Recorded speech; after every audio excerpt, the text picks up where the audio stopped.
уважаемые коллеги. Dear colleagues,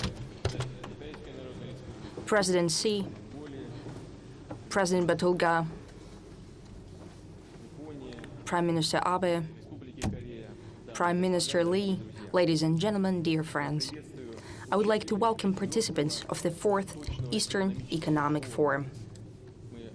We're happy to receive the heads of the leading states in Asia-Pacific region, heads of global corporations, renowned international experts in politics, economics, science, culture, and environment. This year, Forum has gathered guests from more than 60 countries, with representatives of more than 1,000 Russian and foreign companies. We value and cherish each and every partner, and first and foremost, I would like to wish you every success in promoting of business initiatives. I expect that meetings in Vladivostok will come to be a good opportunity to forge reliable business ties for fruitful cooperation in all regions of Russia, and especially, naturally, in the Far East here, in order to develop economics here in the Far East. That is the reason behind this forum. Development of the Far East is an absolute priority for us. I'd like to repeat that this is a consistent long-term policy. Our efforts are aimed to create here, in the dynamically growing Asia-Pacific region, a strong center for international cooperation and integration, business and investment activities, education, science, and culture. Creation of such a hub, first and foremost, is in the interest of citizens of Russia, people living in the Far East, and their welfare, in order for them to be capable to fully realize their potential. In that, we see a powerful resource to achieve those strategic goals that we have set for ourselves. That is, breakthrough development, strengthening competitive edge of the country, improving living standards of the citizens. We understand the complexity of challenges before us. We understand that there have been decades of demographic and social, economic, and infrastructural issues in the Far East. They cannot be solved all at once. But we have to do it, and we will do it. Modern models of interacting with businesses, prioritized public approach to development of the Far East are already yielding results. This region is becoming an area of growth, lodestone for investment. I'm convinced that the Far East, in its new role as the driver of domestic economy, innovation, and culture, in the coming years will only gain momentum.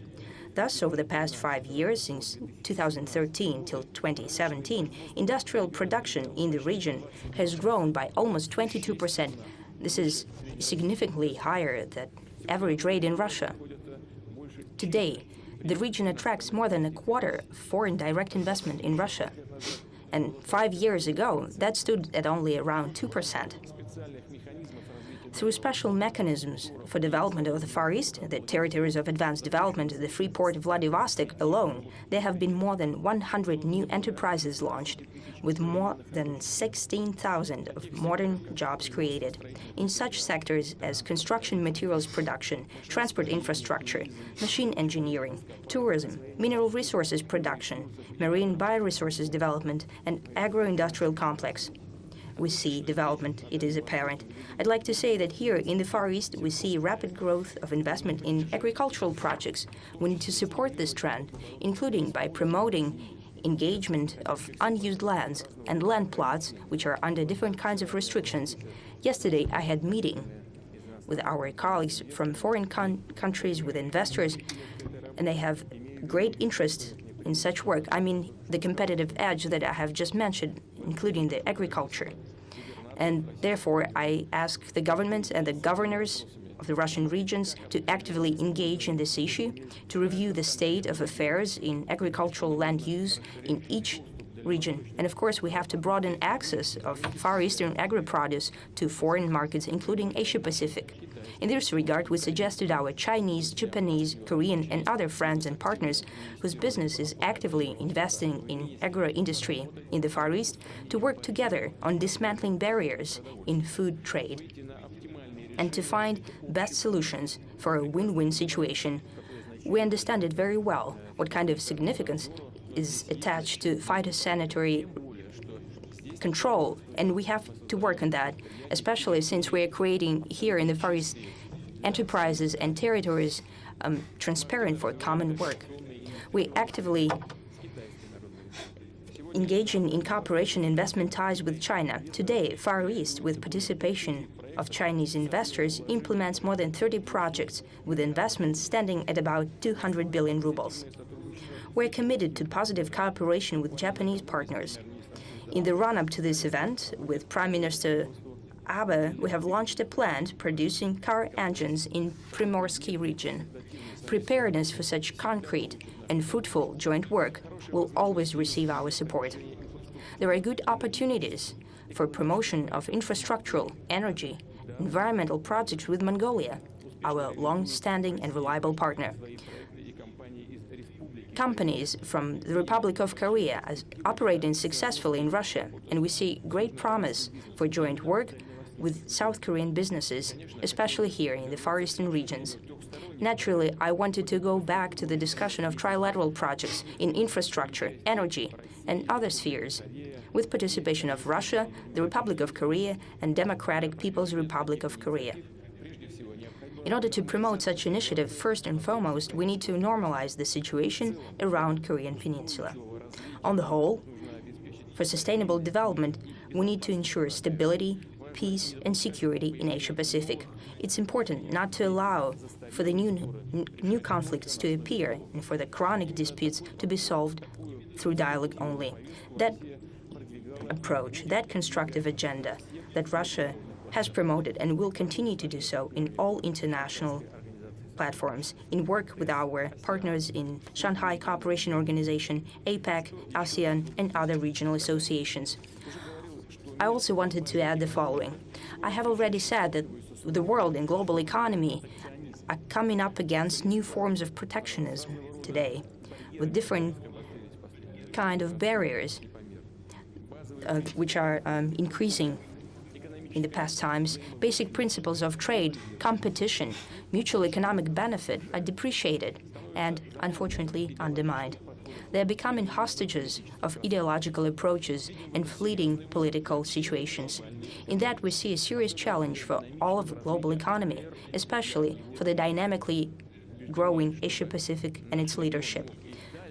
We're convinced that in order for our region to continue to achieve high growth rates and to continue to remain a key participant of the global economy and trade, it should retain the spirit of economic freedom, to be the space of business initiative without sanctions, bans, and political bias.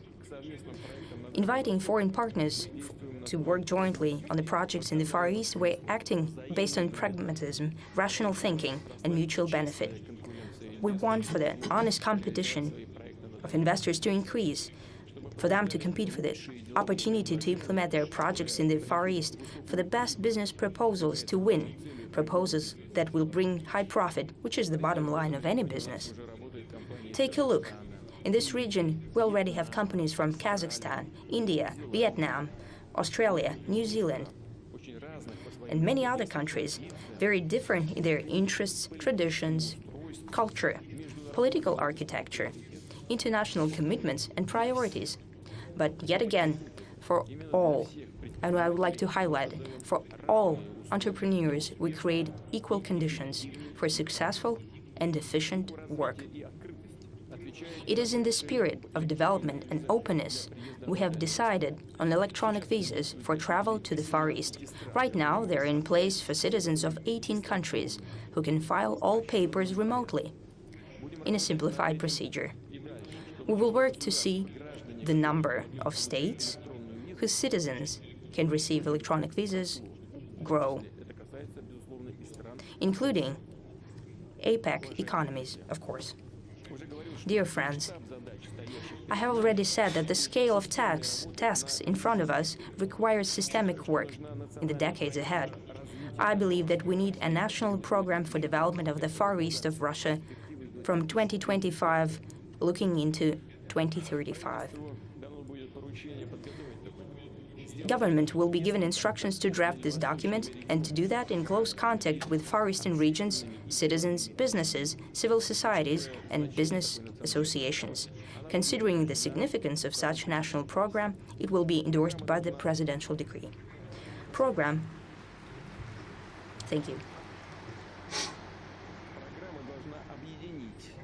Program should unite, integrate measures of our national projects and state programs. Long-term sectoral plans of ministries and agencies and infrastructural companies, strategies of development of all Far Eastern regions. Such a national program indeed should contain specific, concrete, measurable deliverables. And this is the job for the colleagues from the government and the regions. But what I wanted to say already now, tasks that we must set for ourselves can only be ambitious, breakthrough, and proactive. Otherwise, we should not do that at all. We should strive for the growth rate of the Russian Far East to be higher than the average global. But we understand that this is a difficult task. Our neighbors in the Asia-Pacific, they're showing good growth rates. That means that it's about 6% annual GDP, and this is the goal for us in the Far East. We have strong competition, and the more efficient our work should be. First and foremost, we need that to drastically improve the quality of life of our citizens. For the nearest future, so that more people would come out here and move here to the Far East than more people than are leaving. We need to have more people to work here, to build their houses, to start families and have children here in the Far East. What key spheres must be foreseen in the national program for Far East development? Number one, and the most important, we need to ensure great proactive dynamics in such sensitive spheres for people, such as high-quality housing and utilities, transport accessibility, connectivity of the Far East with the rest of Russia, healthcare, culture, sports opportunities. We should offer special measures for demographic development and support for families. Number two, future of the Far East is not only the traditional spheres that we do have to bring to the new level, but that is primarily modern education, science, international cooperation in spheres that define trends of global progress. We have gathered here on Ruski Island, on the platform of Far East Federal University. We intend to create here a major world-level scientific and educational center, including building a technopark, as well as a mega science research facility, which would allow to solve revolutionary new fundamental and applied tasks in pharmaceuticals, in material sciences, and other spheres. I believe it justified that our leading companies and corporations which implement their projects in the Far East, that is Rosneft, Gazprom, Rosatom, Roscosmos, and others, enterprises dealing with aircraft building and others, to set up here on Ruski Island their engineering divisions, research and development centers. I'm asking the government and the leadership of the companies to see that as instruction to action. Today, new technologies are ahead of conventional norms of legal regulation and rules of certification. We want to take down these barriers. We want to create here in the Far East, so to speak, a space of the future, the realm of dreams and creativity. I'm instructing the government to work on the special status of Ruski Island. This should be such an environment where any research team or a group of enthusiasts could receive all necessary conditions to launch startups, to realize their ideas and innovational projects, so they could test cutting-edge developments whose practical and commercial use of which are still not described in the legislation, including in robotics, unmanned and sea transportation, in medicine and biotechnologies, in environmental studies. Besides, as part of our program of digital economy, I suggest to create on Ruski Island the Center for Digital Development in such spheres as software development, storage technologies, and transmission of so-called big data and cybersecurity. 2 months ago, here in Far Eastern Federal University, as a part of our National Technological Initiative, there has been held a one-of-a-kind innovational training course for digital technologies. The whole process, starting with student selection up to creation of individual educational paths were built using technologies of artificial intelligence. Today, considering this experience, Far Eastern Federal University introduced a permanent program to train specialists and managers in digital economy. We will spread this practice to other regions and universities of our country. Naturally, all of the Far East should become a platform for introducing breakthrough digital solutions in transportation and utilities, education and healthcare, in public services. Already now, here, you can receive the most important services for businesses online. These are construction permits and permits to commission enterprises in territories of advanced development, registration of land plots, and issuance of licenses. Number 3, I'm convinced that Far East is capable and should be a powerful economic and industrial center with great export potential.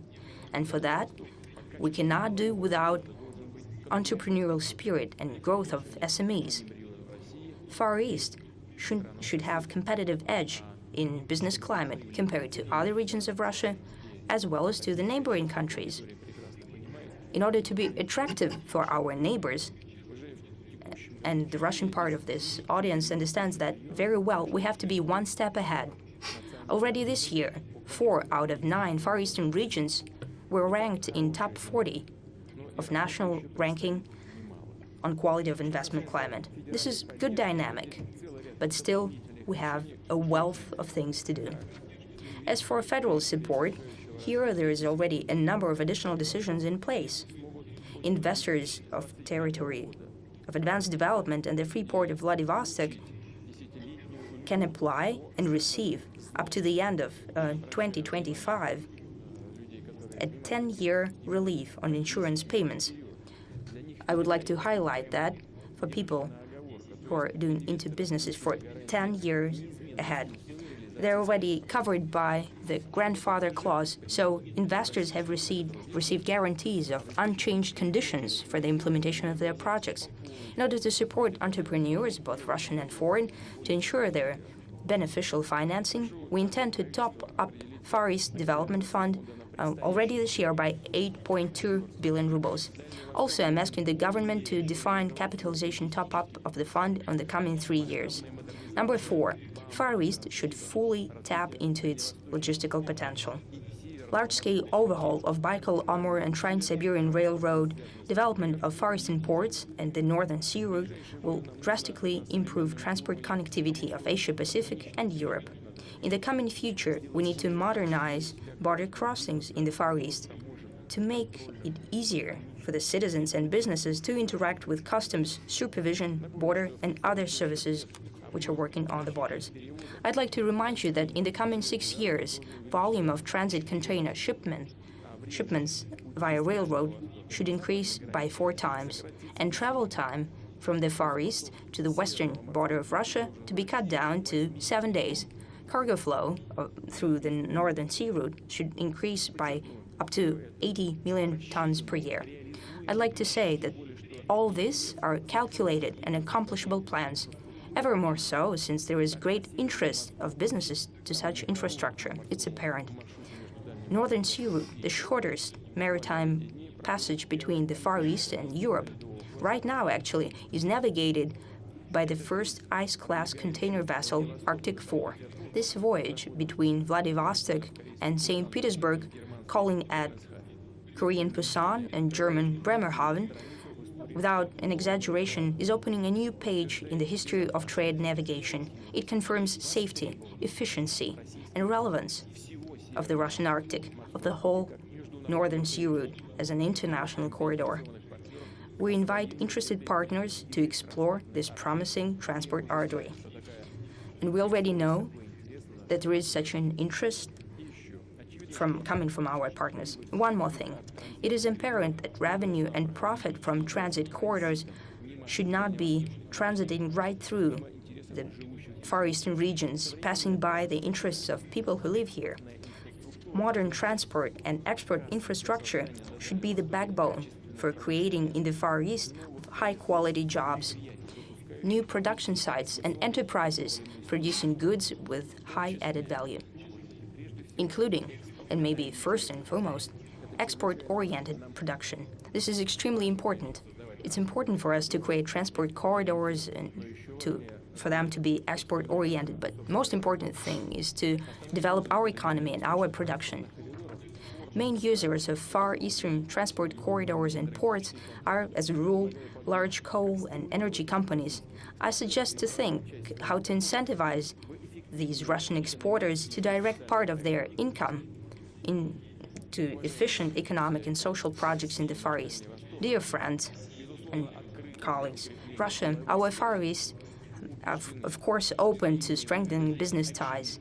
We're convinced that mutual benefit here is apparent, and we're talking not only about profit from financial reports, joint projects in industry and science, education and culture, infrastructure and energy bring together countries and nations.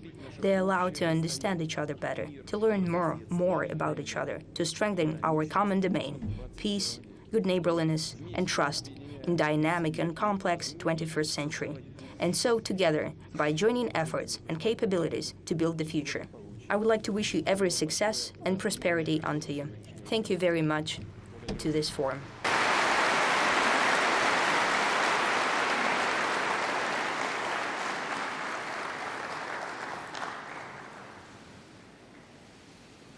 Vladimir Vladimirovich, I would like to make a complaint about your representative in the Far East, Mr. Trutnev.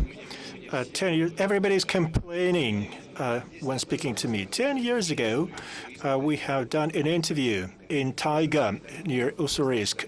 I became addicted to the Far East. I started coming here regularly. I came here on the day when the Far East Hectare program was launched. Mr. Trutnev offered me to buy a plot of land, and I asked him to advise a plot of land. And he's not doing it. What does this mean? I cannot use pool to do this kind of thing?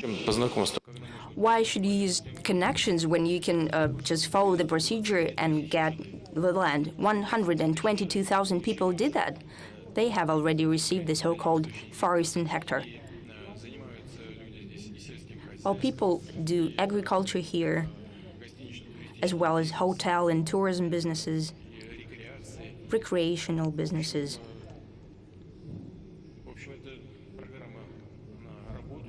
So this is a working program. It continues to develop. Of course, there are issues, especially it used to happen at the initial stages that had to do with governance and administrative measures that had to do with allocation of plots that you could actually use for them to be not only on paper. But overall, we're fine-tuning the work. As you know, we have adopted a decision that not only the Far East would be involved in this hectare project so that people from other regions could also receive this land. We continue our work, and I'm positive that it will bring fruit to development. Well, there is the rest of Russia besides the Far East, and there's a connection to People's Republic of China, which is the main guest at our forum. So I invite the President of People's Republic of China, Mr. Xi Jinping, to come to the lectern.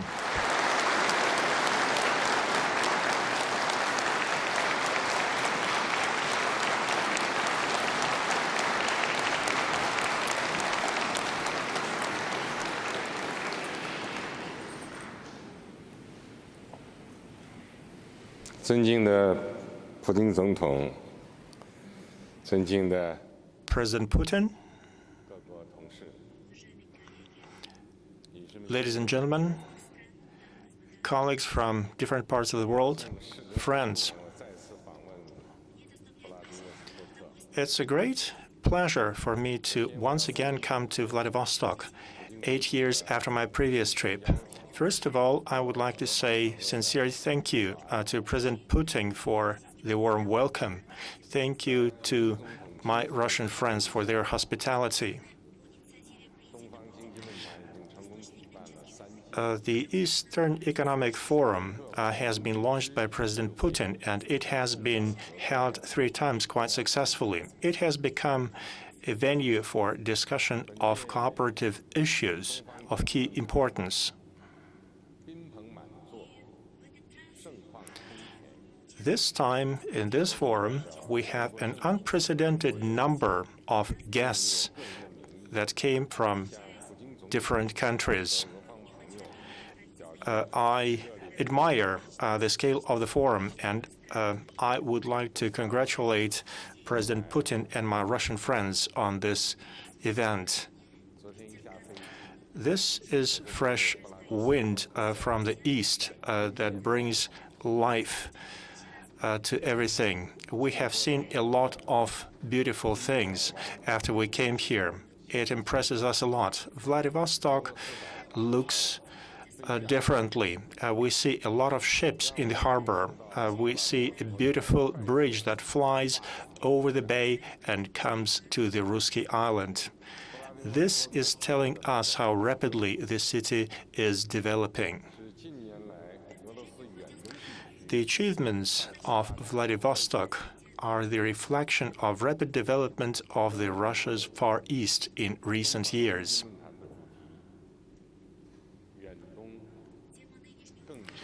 The theme of this forum is expansion of opportunities. The Far Eastern region opens up broad range of possibilities for new production, for development of cooperation.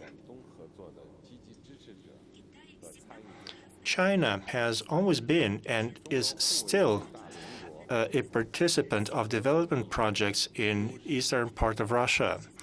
We have unique geographic benefits. China and Russia are biggest neighbors. We have solid political base. We are partners in comprehensive strategic cooperation. Chinese-Russian relations are at the all-time high level. We get strong support from the political powers, and this helps us to rebuild the industrial base in the east of Russia. This is a national strategy for Russia. We have good mechanisms that have been created by the Commission for Development of northeast of China and far east of Russia. There is a business council associated with this organization.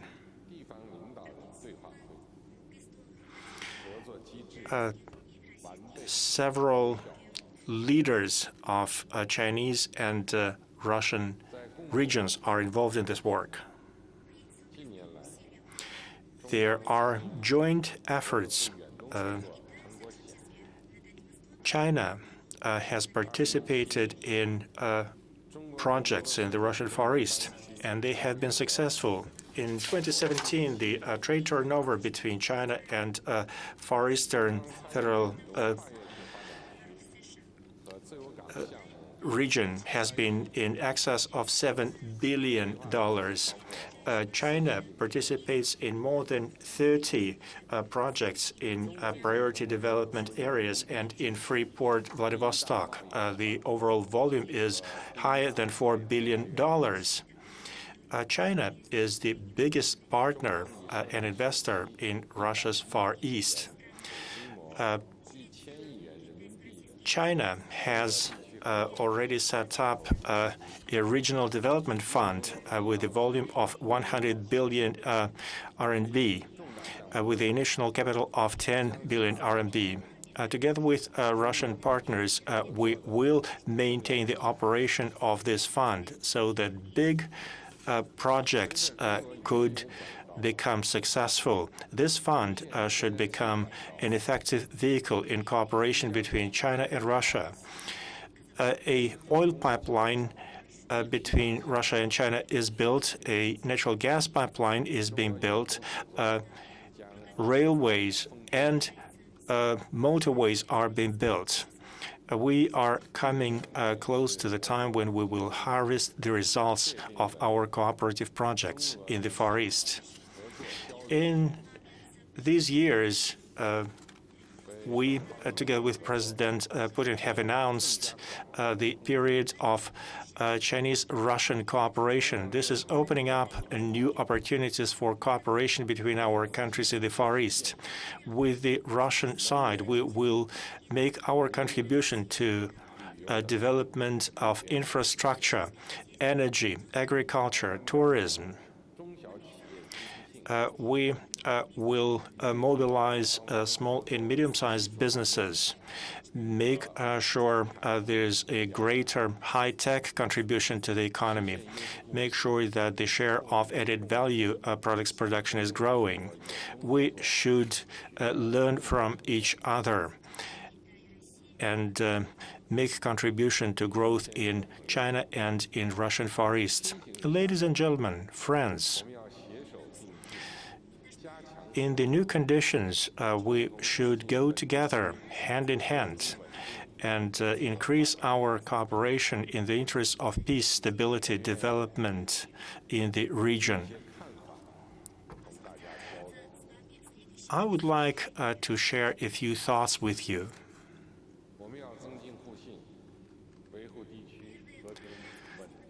First, we should strengthen trust for the benefit of peace and stability in the region. Currently, we see very complex changes in the political domain. There is a lot of protectionism. There is a lot of strength-built policy that we see around. In Asia, we account for 23% of global population and 19% of global GDP.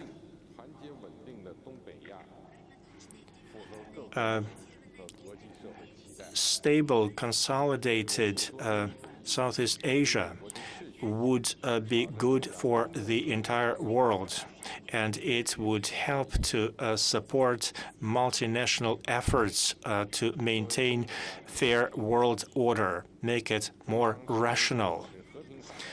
China is a part of Northeast Asia, and we stick to peaceful development course. We want to establish good, friendly relations with our neighbors. China acts in the spirit of respect and plays a constructive role in cooperative projects. We are involved in dialogue with different countries in the region. We take into account their wishes and concerns. We are prepared to work together with all parties.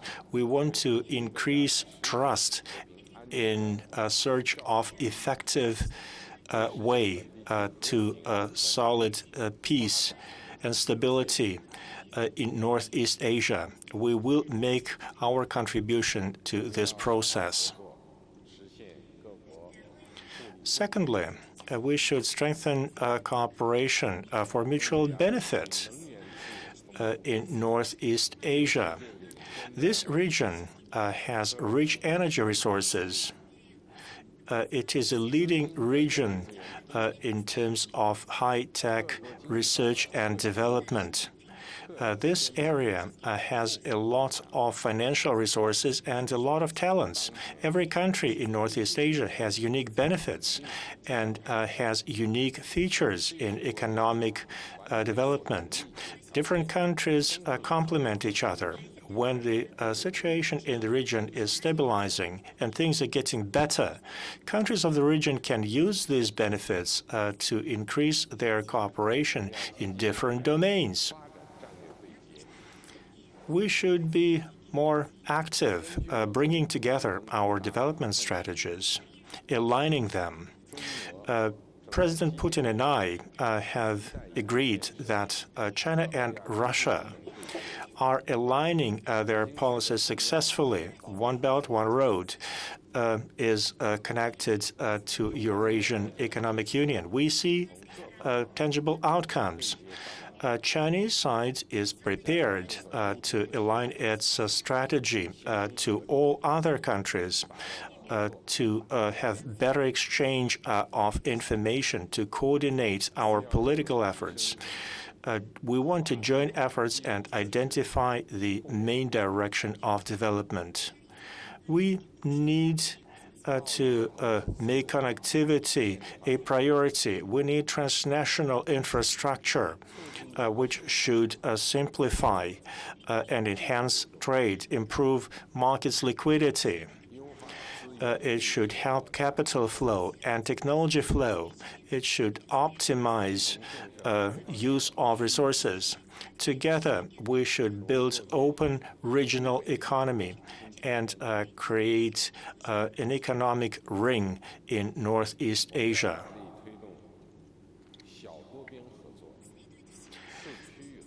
We should work towards greater cooperation in different formats, regional and sub-regional. We have achieved good results in trilateral projects between China, Japan, and South Korea, also China, Russia, and Mongolia. China is open for international cooperation. Everything that contributes to stability, development, and mutual benefit in the region. We are willing to act with other countries to study opportunities associated with cooperation in different formats, including sub-regional formats, so that we can launch more projects that would benefit the people of the region. I count on Asian banks' role in this, the Fund of the Silk Road. I hope that they will offer support to such projects. Thirdly, we should learn from each other, learn from other people's experience to strengthen friendship between people. North Asian countries have a lot of things in common. For a long time, we have been developing the friendship links. We have had a lot of very touching stories. For example, All Russia Children's Center Ocean in Vladivostok has welcomed over 500 children from Benchuan province in China. Our children have spent time there. They have been taken very good care of in a very warm atmosphere. In their hearts, now they have a very special attitude to Russia. Amongst those children, there was one boy named Citizen Fan. He made a wish. He wanted to come back to Russia to study. He put a message in a bottle and threw it into the water. And an employee of the Ocean Center has found this bottle and read the message. So the wish came true. The boy is now studying in the Far Eastern Federal University, which is a good example of exchange programs between different peoples in the region.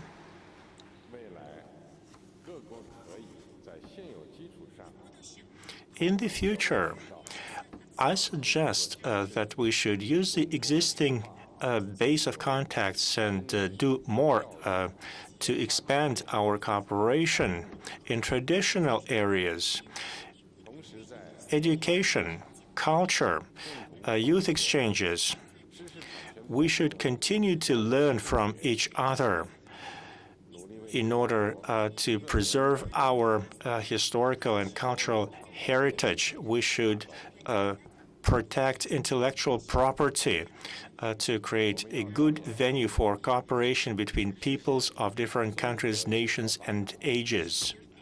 Fourth, we should work for long-term future in order to make our development efforts comprehensive and long-term. There are several factors that play a role in Northeast Asia. Unequal development, high rate of growth, multiple joint projects. Countries of the region should face the reality and work in a constructive fashion, developing long-term projects, coordinating and aligning their efforts. This way, we would be able to develop our economies in a balanced way, make better use of resources that nature has to offer. Together with the countries of the region, we're willing to look at new models of coordinated development in Northeast Asia. We want to enhance and increase the level of cooperation, speed it up, so that we can better manage the environment and make our economies lean and make our industries more effective and efficient. We want to face the environmental issues that we have in the region. President Putin, ladies and gentlemen, friends, we would like to use historic opportunities together with other countries of the region. We want to make our cooperation in the Far East more active. We want to develop cooperation in all of Northeast Asia. We want it to be multifaceted development. We want to do many more things together so that all peoples in the region would get better prospects and would be able to enjoy the outcomes of our cooperative projects. We would like to open up the potential of the Far East and of Northeast Asia. Thank you very much.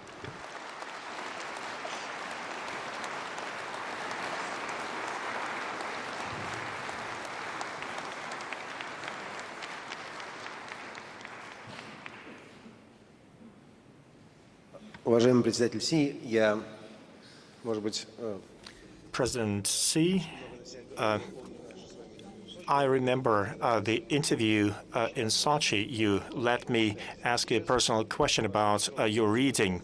Now, this was a very touching story with a message in a bottle. It makes me think about this. This could be just one episode.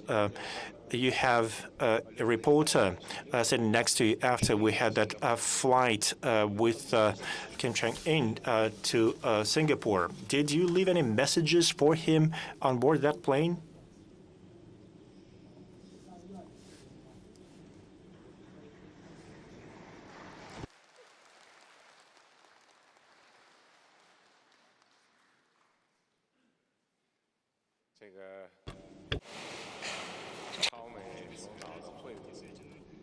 I must say that indeed this was good that we have had that summit in Singapore. In the countries in Northeast Asia, we stick to that opinion. We approve that summit between leaders of the United States and DPRK. We stand for stability in the world and in Northeast Asia. Without peace, without stability, we cannot hope to have prosperity in the future. That summit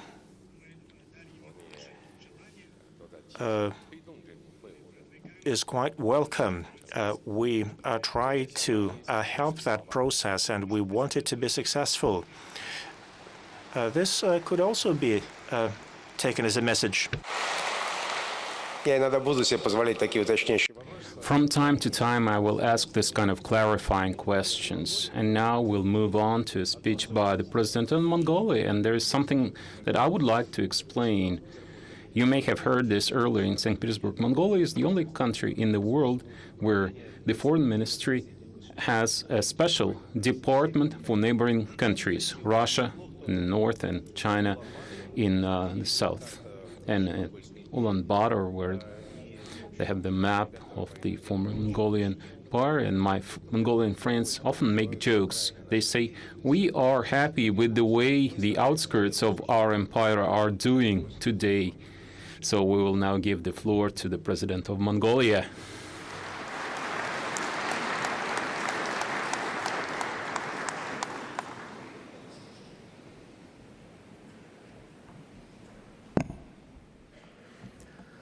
Орсын улманы Mr. Putin, President of the Russian Federation, Mr. Xi Jinping, President of the People's Republic of China, Mr. Shinzo Abe, Prime Minister of Japan, and Mr. Lee Nak-yong, Prime Minister of the Republic of Korea. Ladies and gentlemen, at the outset, I would like to express my sincere appreciation to the President of the Russian Federation for inviting me to the Eastern Economic Forum once again. The annual Eastern Economic Forum is evolving as an important dialogue platform for defining the directions of further cooperation among the countries in Asia-Pacific. The scope of the forum and the level of its participants are broadening every year. Developing friendly and good neighborly relations, as well as promoting all-round cooperation with our neighboring countries, the Russian Federation and the People's Republic of China, and engaging in regional political and economic integration are priority directions of Mongolia's foreign policy. I held bilateral and trilateral meetings with the heads of states of Russia and China in Qingdao in June this year and reaffirmed our aspiration to further deepen our cooperation. Ladies and gentlemen, this year's forum is being organized under the theme of the Far East expanding the range of possibilities. I see the theme as participant countries are seeking new opportunities to intensify both bilateral and multilateral cooperation. Russia's Far Eastern region is an important gateway, an opportunity for Mongolia to deepen collaboration with regional countries and engage in regional integration process.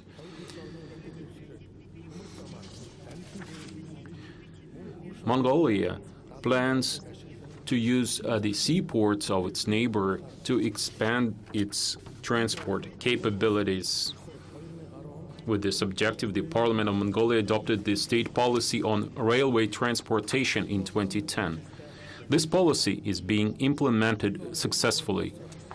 Concluding the intergovernmental agreement between the governments of Mongolia and the Russian Federation on terms for rail freight transit transportation in June this year was a big step forward.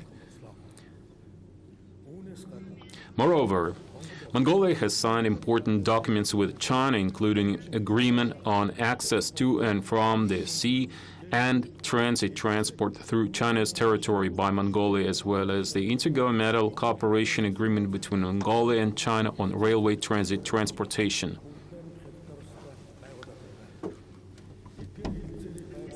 Conclusion of these agreements has unlocked broader possibilities for Mongolia to trade with Northeast Asian countries and others by transiting through our neighbors' territories and seaports.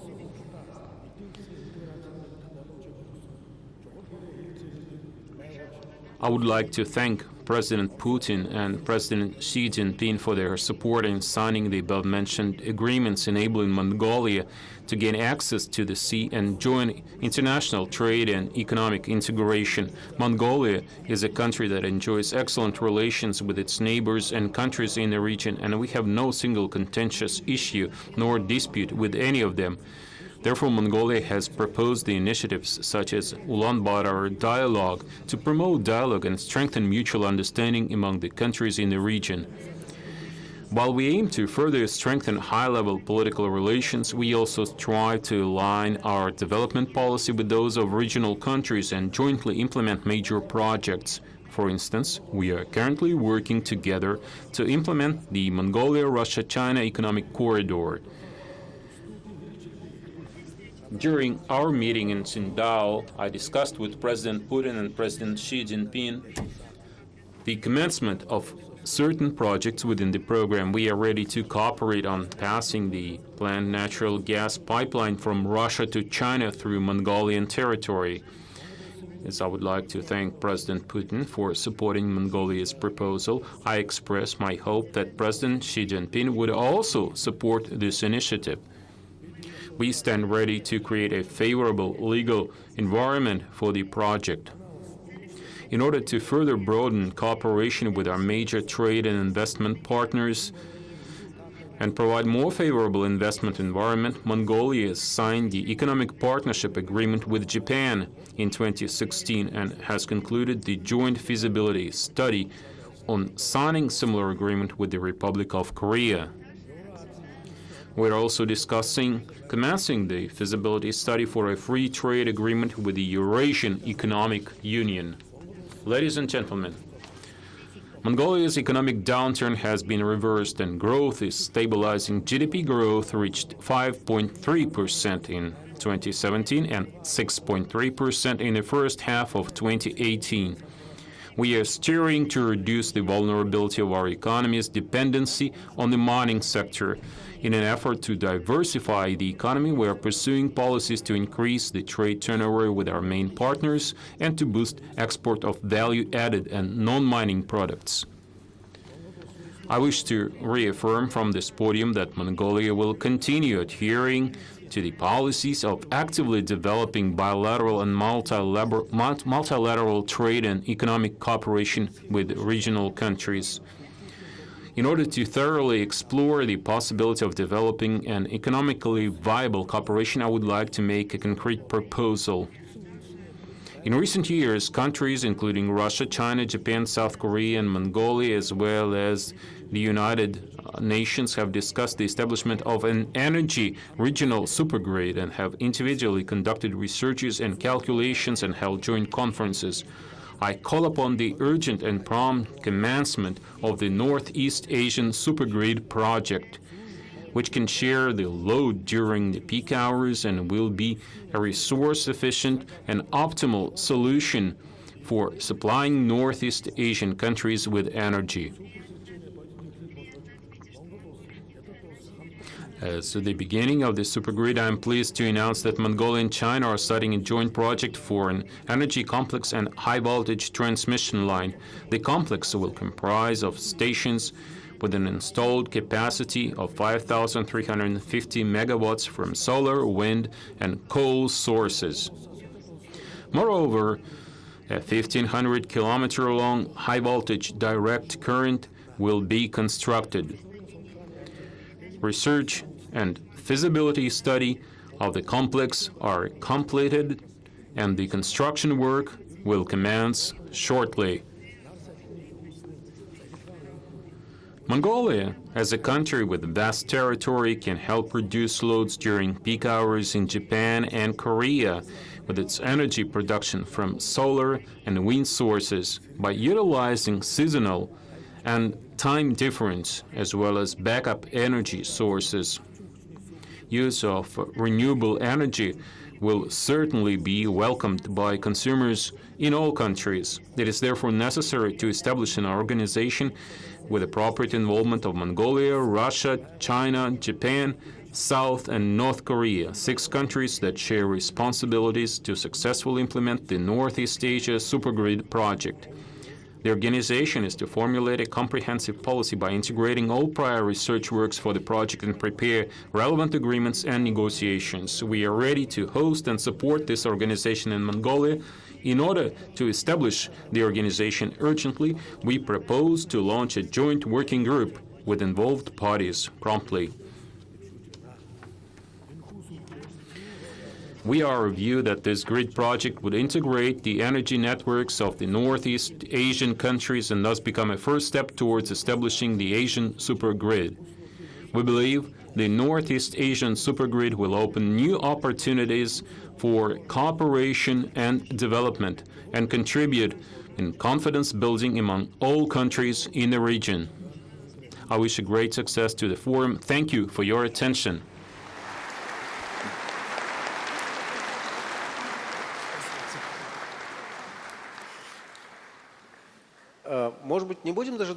Maybe we shouldn't wait for too long. Maybe we could respond to this initiative right away. Mr. Putin, Mr. Xi, this proposal was for Russia and China. What do you say? Well, we just discussed this proposal with my colleague, the President of Mongolia. We discussed this in our bilateral meeting. We are aware of this proposal. We're working on it. And actually, this is quite doable. This is quite feasible. We've been working in Mongolia for a long time. You know about transport infrastructure. Russia owns 50% of the Ulaanbaatar railway. Partners on both sides have plans to develop infrastructure there. We've been working on this project with our Chinese and Mongolian partners, extending routes for delivering hydrocarbons through Mongolia. And there are some good proposals there that are worthy of our support. There are interesting proposals as far as power grid is concerned. What does China think about this? Who will pay for all this? This project looks promising, but who will pay for it? Governments or private companies? From the geographical viewpoint, Russia, China, and Mongolia should work together. This is what we do all the time. We have regular meetings between the leaders of these countries. We have a mechanism in place. Our bilateral contacts are also quite favorable. We had a meeting today with the president of Mongolia, and we discussed ways to improve our cooperation. Many problems inspire us. Many projects have been implemented. Some are being implemented. Others are making progress. This program that was mentioned here today, it's a tremendous program. And the most important thing right now is to do a feasibility study, to do necessary research, and then we can get started on this project. I can see the Prime Minister of Korea nodding, but let's follow the order that we have agreed. Prime Minister Shinzo Abe, the floor is yours.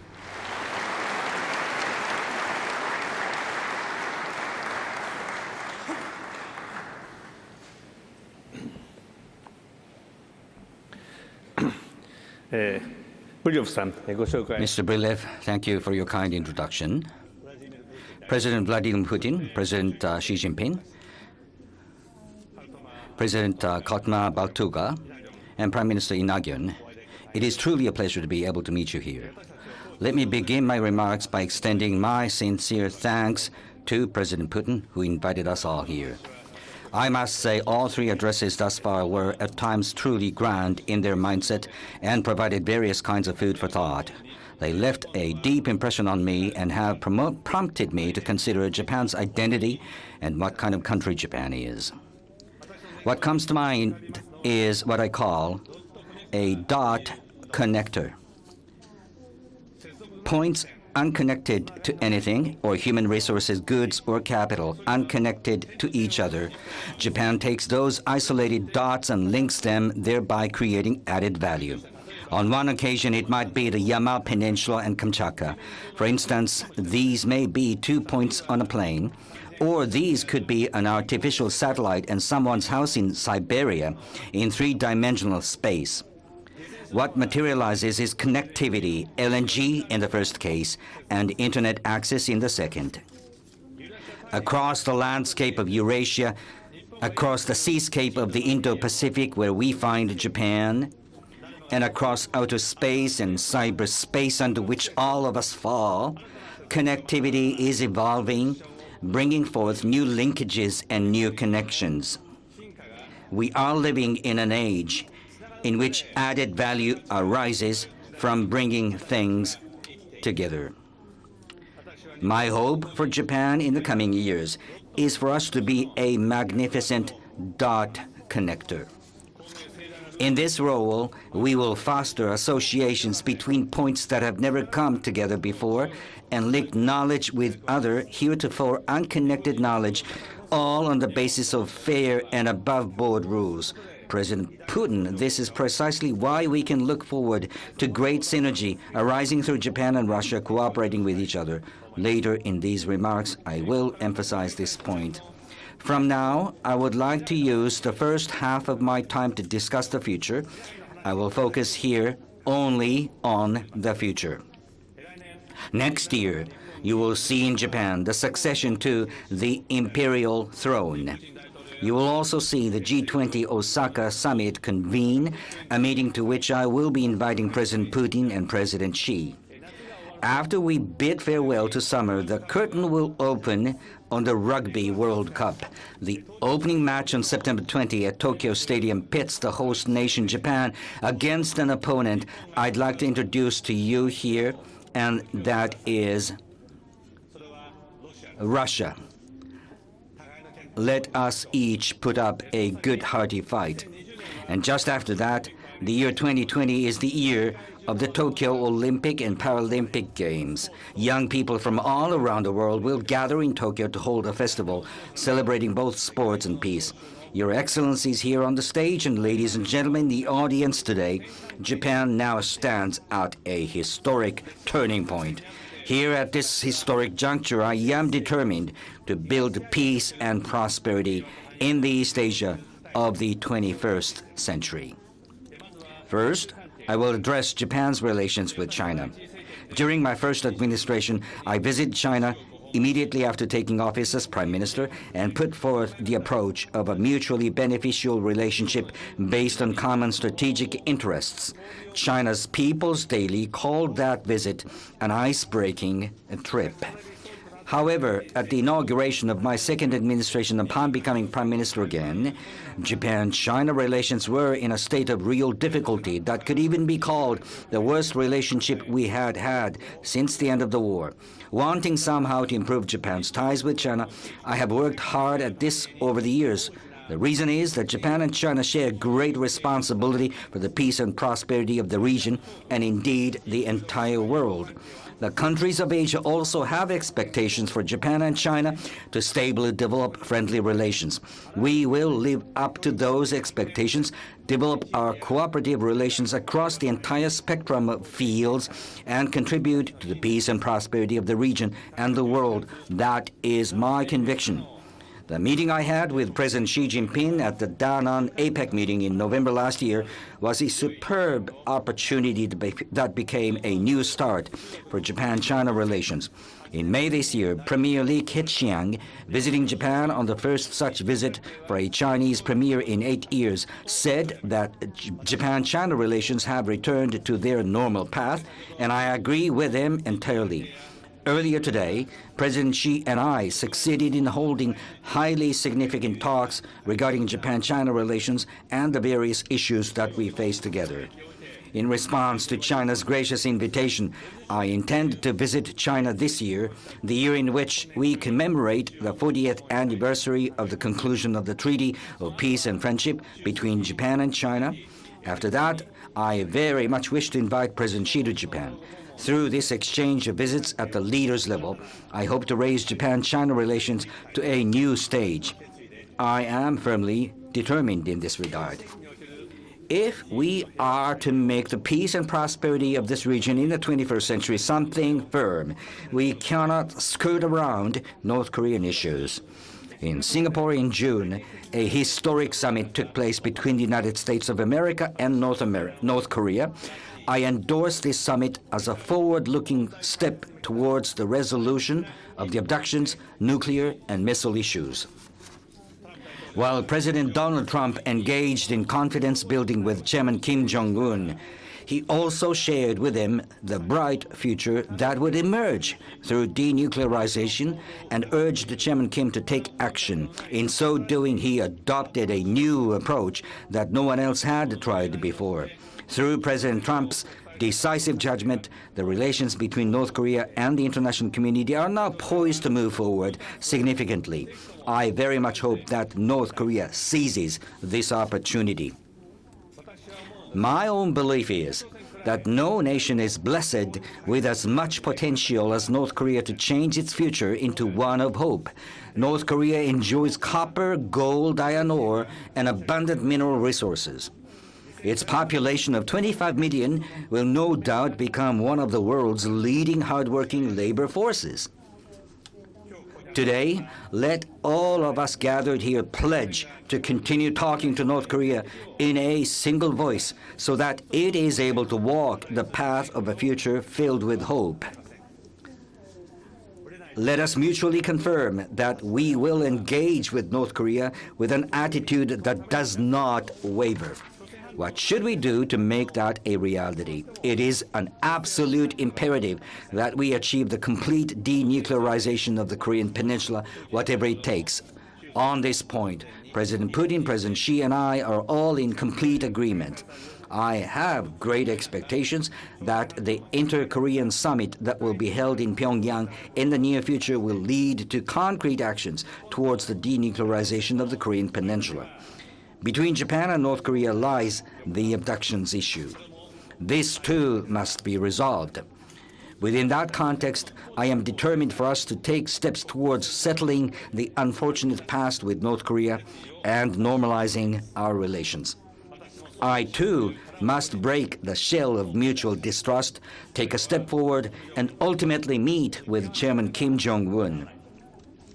At present, nothing has been decided regarding a Japan-North Korea summit meeting. But if we are going to hold one, then I am resolved it must be a meeting that contributes to the resolution of the abductions issue. What is essential for lasting peace and prosperity in the Northeast Asia region is for the leaders of the region, including the 5 of us who are here today, to take steps all heading towards the same direction. I will spare no efforts towards that end. I make that pledge here today. Next, allow me to address Japan's relations with Russia. For Japan, as we lay the foundation for the peace and prosperity of this region in the 21st century, our relations with Russia hold unlimited potential.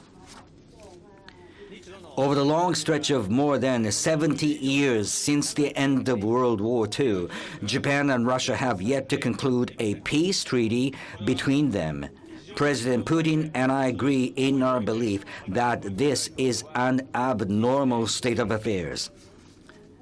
In December 2016, I welcomed President Putin to my hometown of Nagato.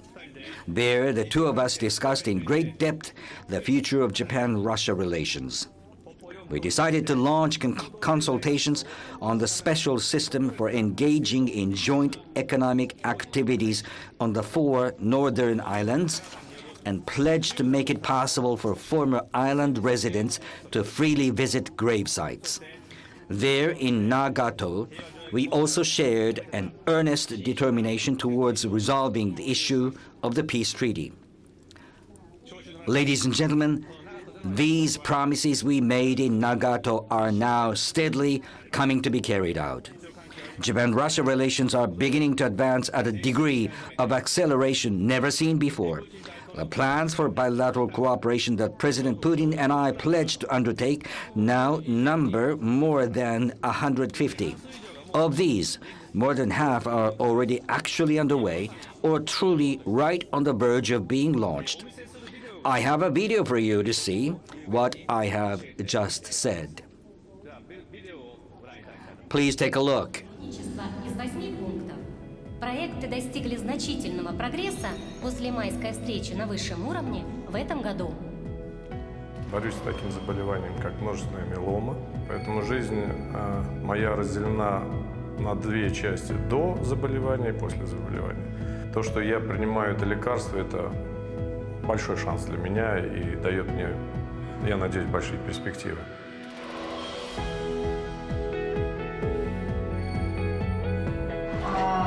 Такие направления, как профилактика заболеваний, выявление на ранних стадиях серьезных заболеваний, актуальны, конечно, и для наших граждан.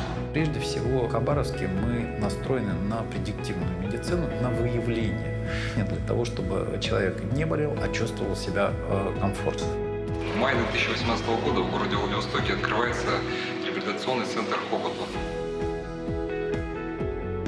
Во Владивостоке Япония предлагает отраслевые программы в областях транспорта, туризма, жилья и утилизации отходов.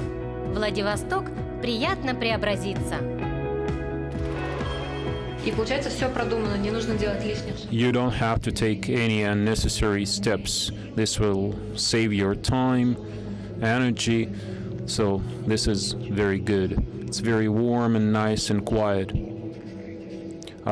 Japanese technology is great. I like it. This is the first step towards a civilized waste management in our city. It's a serious, big step forward. I can get to my work easier. I can. Для создания экспортной базы на Дальнем To Востоке create an export base in Vladivostok, the seaport infrastructure is being improved. New Japanese equipment and cranes have been installed. The entire Far East gain access to the internet today using modern technology. Also, mail is being delivered from Japan to Europe via the Trans-Siberian line.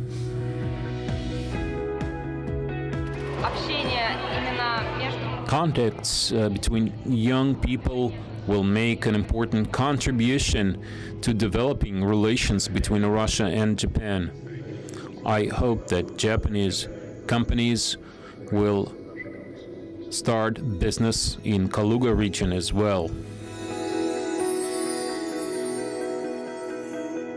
For a future of Russia full of smiles.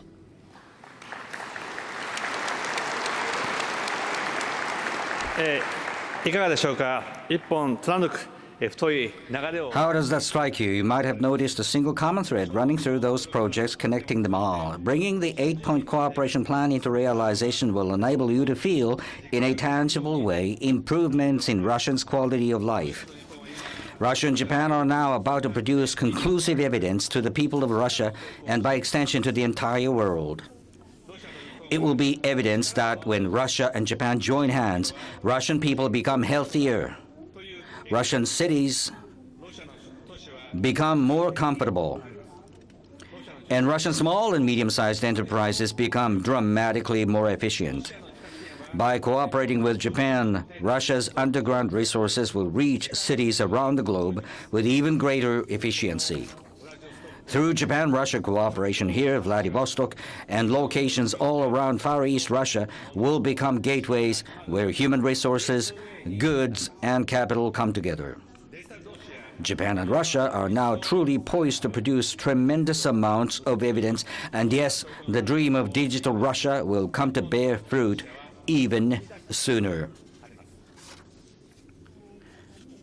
While the potential Japan and Russia enjoy is found only rarely in other bilateral relations, there is one obstacle that remains even now, hindering this potential from coming into full bloom.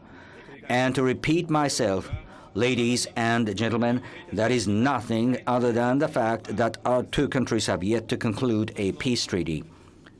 It was May 25th, earlier this year, at the St. Petersburg International Economic Forum, that in my remarks I urged the audience to imagine.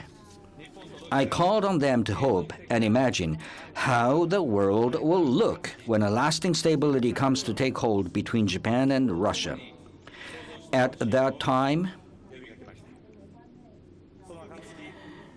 we will have established a pillar of peace in a major corner of the northern and eastern hemispheres.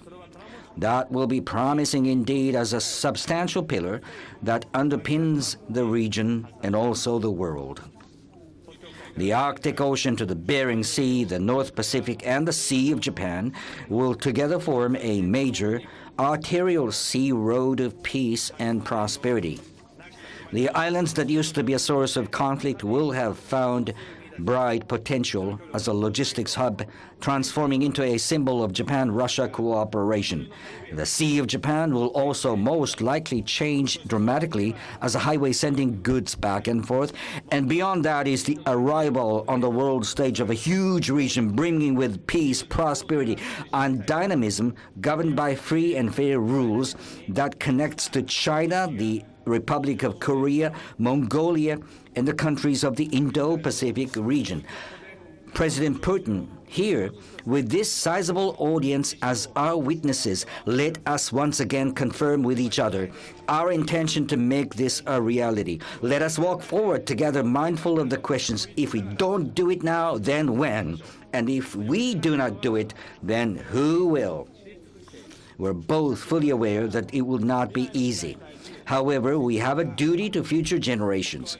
We have the duty to completely clear away from Northeast Asia the post-war scenes and change the future to one truly filled with hope. Ladies and gentlemen, no longer can we allow our children to be troubled endlessly under the same standstill in Japan-Russia relations that troubled our generations. Several achievements in the video you just watched are really just like a preview to the great undertakings we will be able to achieve if both our countries put our minds to resolving this issue. Let us make the potential that we hold bloom more fully. The meeting President Putin and I just held was our 22nd. We will keep taking advantage of various opportunities and continue to engage in talks again and again. I urge you all to support our steps towards concluding a peace treaty. I ask for a hearty round of applause from everyone here in support of this. Thank you. 2020年 In 2020, the face of Tokyo will have become entirely renewed for the Olympic and Paralympic Games. Not only will self-driving cars run through the streets, but quite possibly they will also transform into vehicles that fly and take to the skies. In Japan now, the curtain is about to be raised on a new era, thanks to Japan's new generation and thanks also to the people from all around the world that visit Japan. I appeal to young Russians in as loud a voice as I can muster. Come to Japan to live, to learn, and to work, and to help build a new Japan together with the Japanese. The future is another word for hope. Bringing up young people able to have that wholehearted conviction is the weightiest responsibility held by all those leading a nation.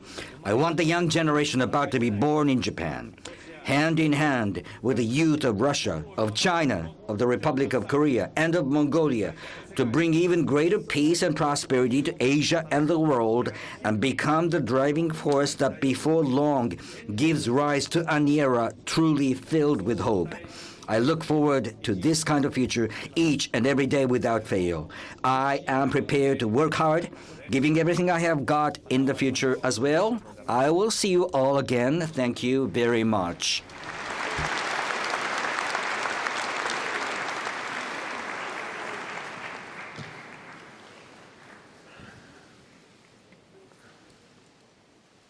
Господин Абе, вы...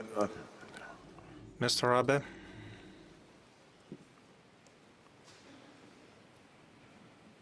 Вы раскинули такую широкую сеть вопросов. you have covered a broad range of issues. I don't know where to start. We met in May. I really appreciate that interview that you've given me just before the forum in St. Petersburg. You know what I have paid attention to when we were putting together that material? There were no examples regarding the Kuril Islands. How do you see cooperative economic activities in South Kuril Islands? What can it be?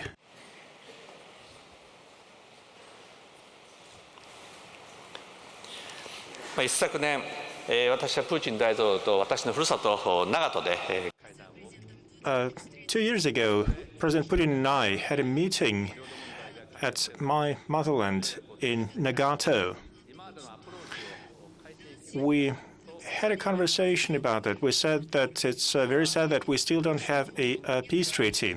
And we said that we must change the way we approach it so that our peoples should understand the significance of this matter. We must resolve all the problems and sign a peace treaty. Joint economic projects are a good way to achieve that goal. Through cooperative projects, we can understand each other better. We can create good relations. We can become friends. We now have negotiations on the matters of practical application of this idea. It's not just about the people who live on the islands and in Japan. Everybody should understand the need to solve this problem and sign a peace treaty. I believe in that.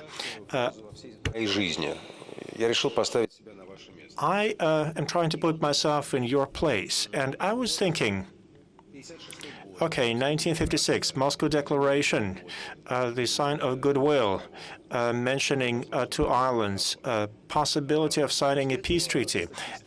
After that, very rapidly the situation started to change, not in the direction of goodwill, and very obviously, deployment of American troops in Japan.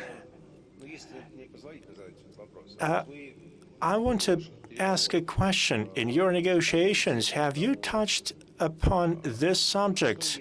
What if in today's Russian South Kuril Islands, which are very significant as a path to the Pacific Ocean, what if American bases are set up there? Is that a subject of negotiations? I must say that Shinzo is right. He and I, we want to reach the point when we can sign a peace treaty. I think it's a very important matter in bilateral relations. It should create favorable conditions for better atmosphere in the world. Chairman Xi talked about it. We should create a favorable atmosphere in the region. I completely agree with that. Japan is our natural partner, and we want our relations to be much better. The issue of security is very significant, and we are discussing this issue. On the positions that you have mentioned, naturally, we are concerned with many aspects of military cooperation in the region, expansion of American ballistic missile defense systems. All of that is subject of our negotiations. I don't want to go into the details. I want to say something that is related to what Shinzo said. He suggested that we should change our approach. Believe it or not, a very simple idea that has occurred to me right now as I speak. 70 years.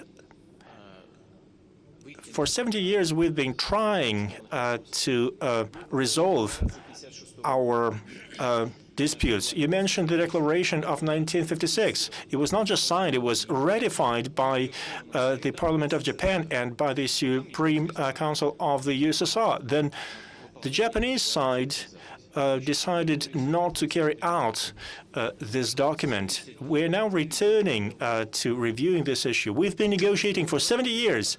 Shinzo said, let's change the approach. Let's do that. And now on the idea that just occurred to me, let's sign a peace treaty, not now, but before the end of the year, without any preliminary conditions.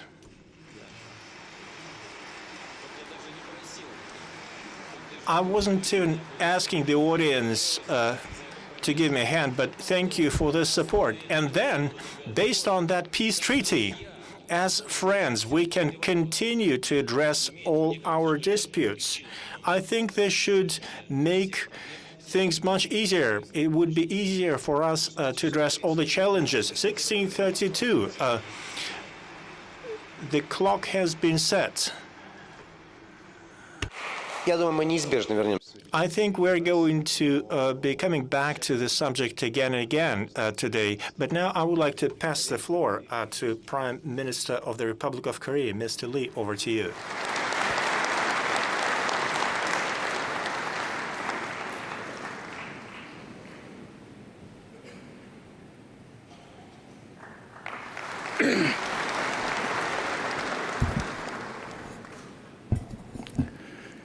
존경하는 블라디미르 푸틴 대통령님, 시진핑 주석님, 갈트마 바톨가 대통령님, 아베 신조 총리님, 각국 정부의 대표단과 경제인 여러분, 귀빈 여러분 반갑습니다. 동북아시아 지도자들이 한자리에 모여 극동 개발과 Leaders of countries in Northeast Asia came together to join efforts to secure stability and peace in the region. This is very important. This is the fourth event of this kind, and it's an honor for me to be presenting here. Ladies and gentlemen, Far East for a long time has been the point where Western and Eastern cultures interfaced. Recently, we are looking at the opportunities associated with the Northern Sea route. The potential of the region is being used very extensively through President Putin's policy focusing on active development of the region. The region has been developing faster than many other parts of Russia. The number of investors that do business in 18 priority development area have grown to 210 in 2017. Far East plays a big role in relations between Russia and Republic of Korea. In 2017, the share of Far East accounted for 37% of bilateral trade.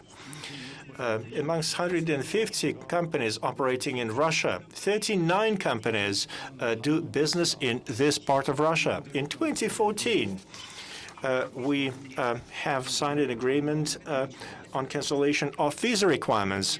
Vladivostok has become a popular tourist destination for Korean citizens. Eurasian culture, great sites make Vladivostok very popular and very well known in South Korea. In 2017, the number of South Korean citizens has grown twofold compared to 2016, and it amounted to 100,000 people.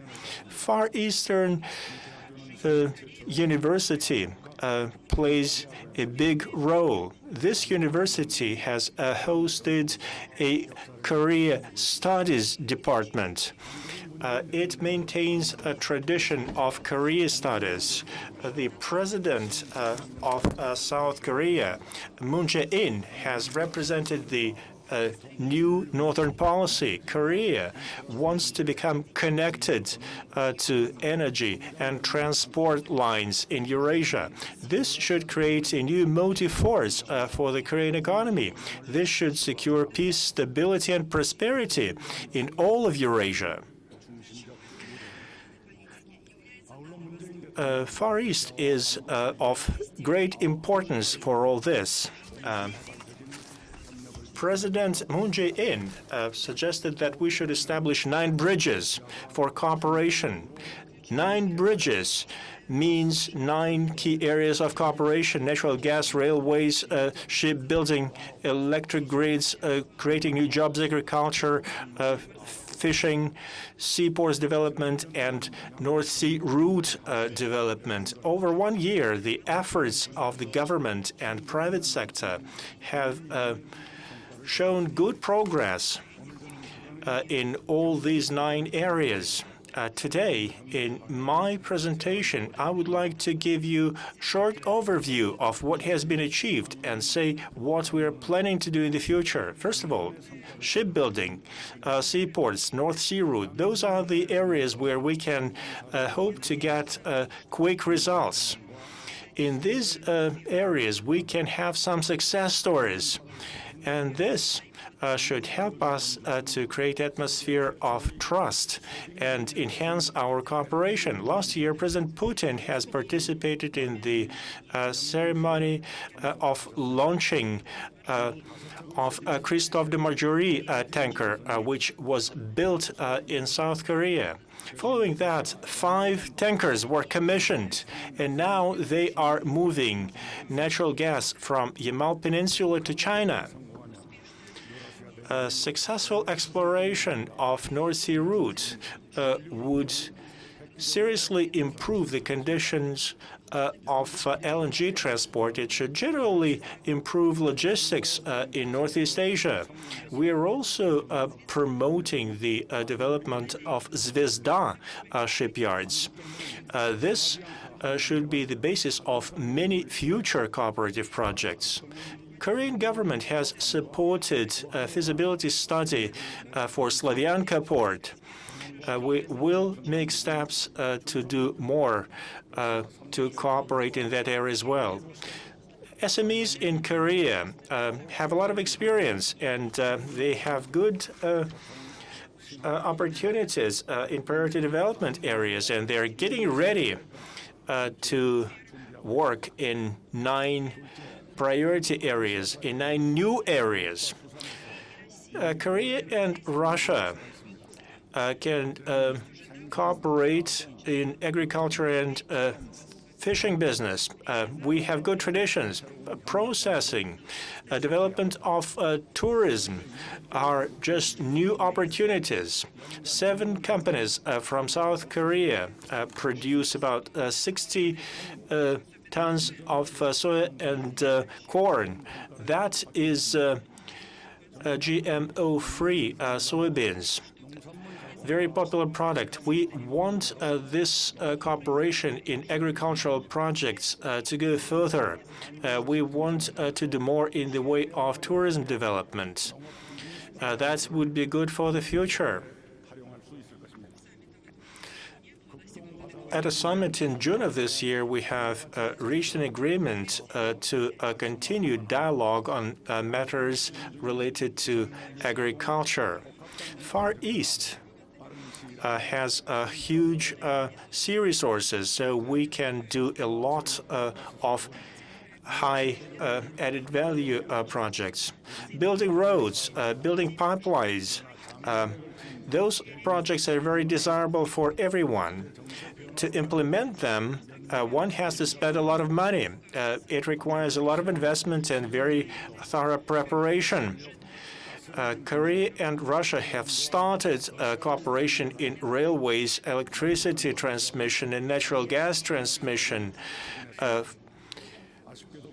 long time ago.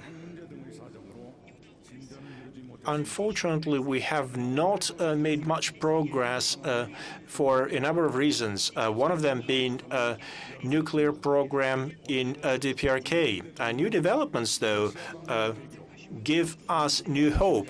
In June of this year, President Moon Jae-in traveled to Russia, and in the course of negotiations, several agreements have been reached. Here at Eastern Economic Forum, we had a session on cooperation between South Korea, North Korea, and Russia. We hope that this was an interesting debate, an interesting expert discussion. We really appreciate the attention that Russian government pays to such trilateral projects. Yesterday, I saw that there's a logistics company that is using Trans-Siberian main line to move cargoes from Vladivostok to St. Petersburg in large containers. President Moon Jae-in on the 15th of August suggested that we should create a new railways community with participation of North Asian countries. With the participation of the United States, this should give a new impetus to the economic development of the region. This should create better peace and stability in the region. Korean government is going to work hard to make this a reality, to create necessary conditions. I encourage leaders of countries in North Asia to make their contribution to this process. 4. our cooperation in 9 domains should continue. But at the same time, we should look for new areas of cooperation. We have been looking at environmental protection, education, healthcare as new areas for our cooperation. In development of infrastructure, we can also do more. Korea has a great healthcare system and great talents in this area. We have a well-developed system of health insurance. We're using it. We have a great information system supporting the healthcare. High-quality healthcare services would be very beneficial for the Far East. It should help raise investment for this region. Building new infrastructure is another area where Korean businesses can share their best practices. We hope we can do a lot in the way of environmental projects. The opportunities in cooperation between our countries really have no limits. We should use different channels to interact at the level of governments and business communities. Over 1 year, we have already achieved some interesting results. Chairman of the Committee on Cooperation in Northeast Asia and Mr. Trutnev have had a meeting to promote several projects in the Far East. We have set up business councils in both countries. We have special days for Korean investors to raise people's awareness of the opportunities. We are going to have the first regional Russian-Korean forum in the city of Puhan, the home of POSCO company. Russia is going to send representatives of 9 regions, and Korea will have representatives from 17 regions. We hope this will help all those people to network and strengthen cooperation. At the venue of the Eastern Economic Forum, our governments have finalized the plan to promote those 9 bridges, 9 areas of cooperation. We hope this will give birth to much more systemic work in this direction. President Putin, Chairman Xi Jinping, Mr. President Batulga, Mr. Prime Minister Abe, we have had 6-party talks to address North Korean nuclear problem. Many countries have been hoping that those negotiations would be successful. Unfortunately, they have not come to a successful end. However, Korean government expresses appreciation for the contribution that all countries have made to this process. We're looking for a way to settle this problem. We continued looking for a settlement. However, we have taken the situation to the point of crisis. This year, we have seen many changes on Korean Peninsula. There's been 2 summits between the 2 Korean states, and first summit between North Korea and the United States has also taken place. In several days, they will open the first point of communication between the 2 Korean states. President Moon Jae-in is going to pay a visit to Pyongyang, and that will be the 3rd meeting between the heads of 2 states.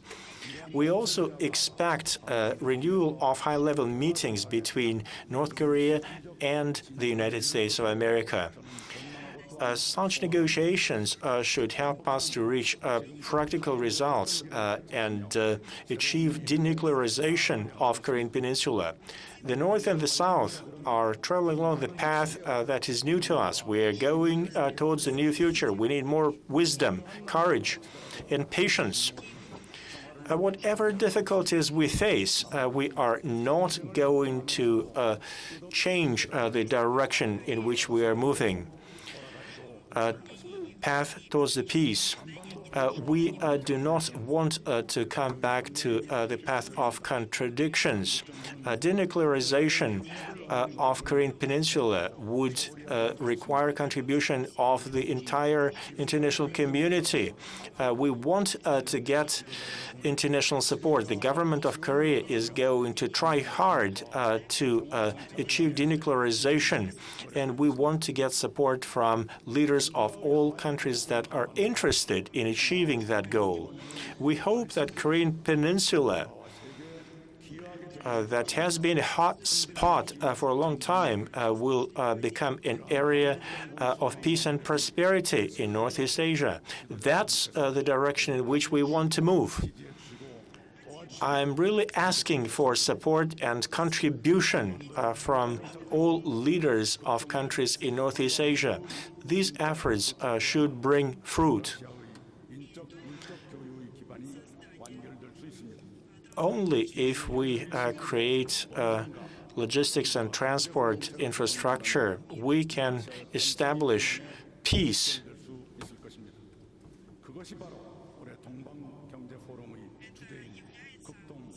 That is the subject of this forum, expanding the limits and possibilities for the benefit and prosperity of all Northeast Asia. We hope that we will make bridges between the two Korean states.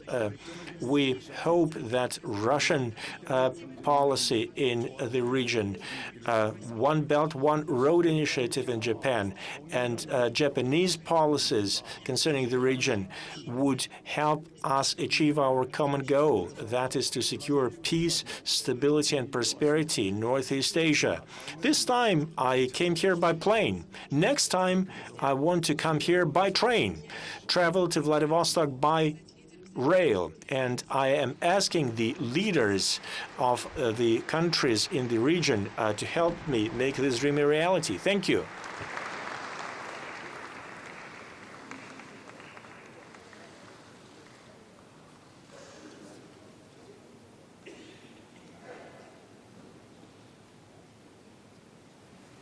Я, ей-богу, обещаю вернуться к восточной тематике. I promise you, in a couple of minutes, we'll go back to the Far Eastern topics.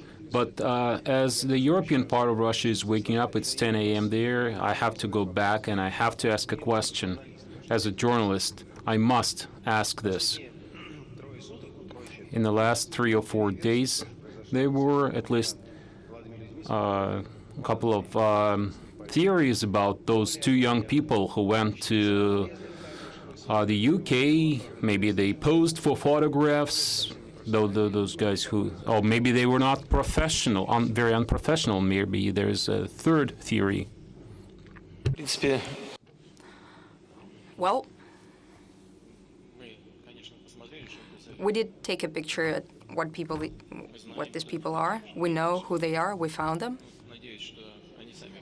I hope that they will turn up themselves and will tell everyone about themselves. There is nothing special, nothing criminal there, you know, I assure you. We'll see in the nearest future. Are they civilians?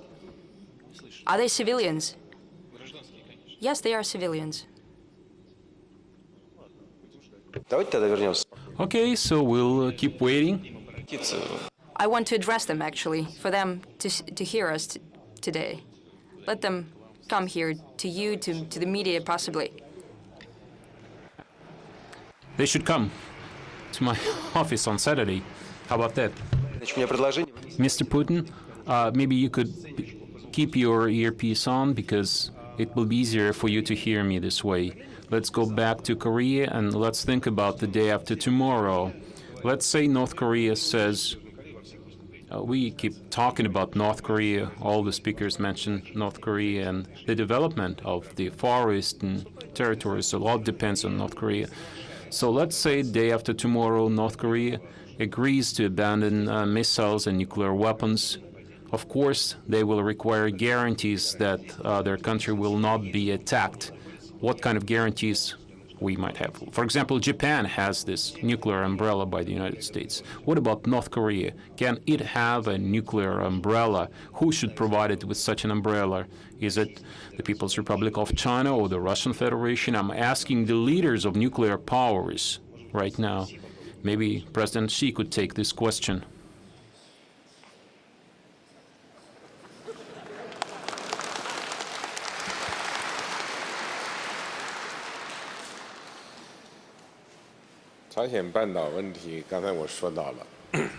You're right. The problem of the Korean Peninsula, like I said earlier,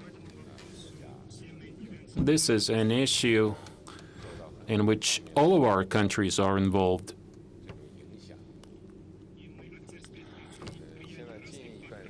We are facing a number of factors here. We've seen recently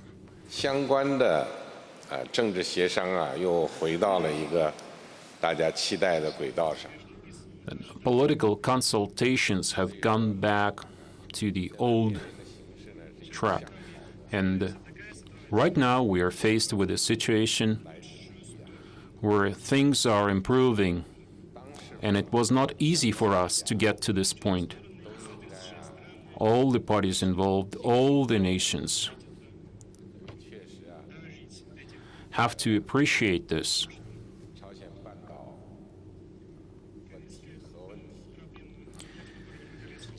The Korean nuclear problem has been in existence for decades.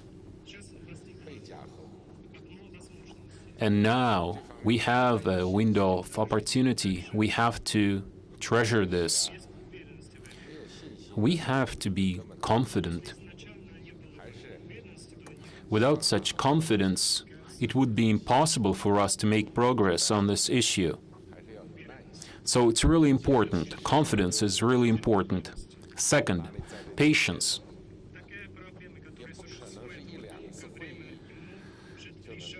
Such a long-term problem cannot be resolved overnight. You cannot resolve it in one round of consultations. I see that all the parties are getting more rational now. Talks continue, and this is really important.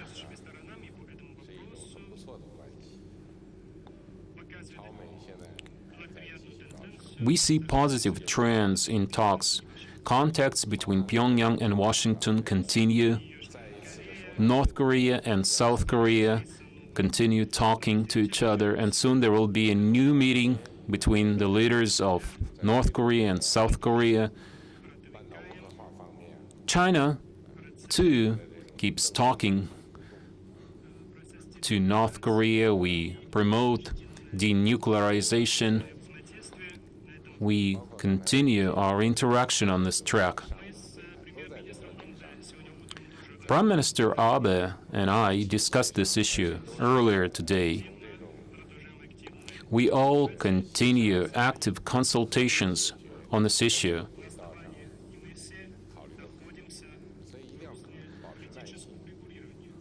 We are all looking for a political settlement on this issue. It's important for us to be patient and determined. China and Russia have come up with a roadmap. On the one hand, we promote denuclearization on the Korean Peninsula. At the same time, we need to offer safeguards for preserving peace on the peninsula. I think one nation cannot offer such guarantees. It will require efforts by the international community. We can do our part, and Russia is also willing to do its part. So we will contribute, but we will also require guarantees by the entire international community. Of course, key players on this issue are the countries that are directly involved in this matter. I'm referring, of course, to North Korea, South Korea, and the United States. You know, we always say if you tie the knot, it's up to you to break it. So we are willing to help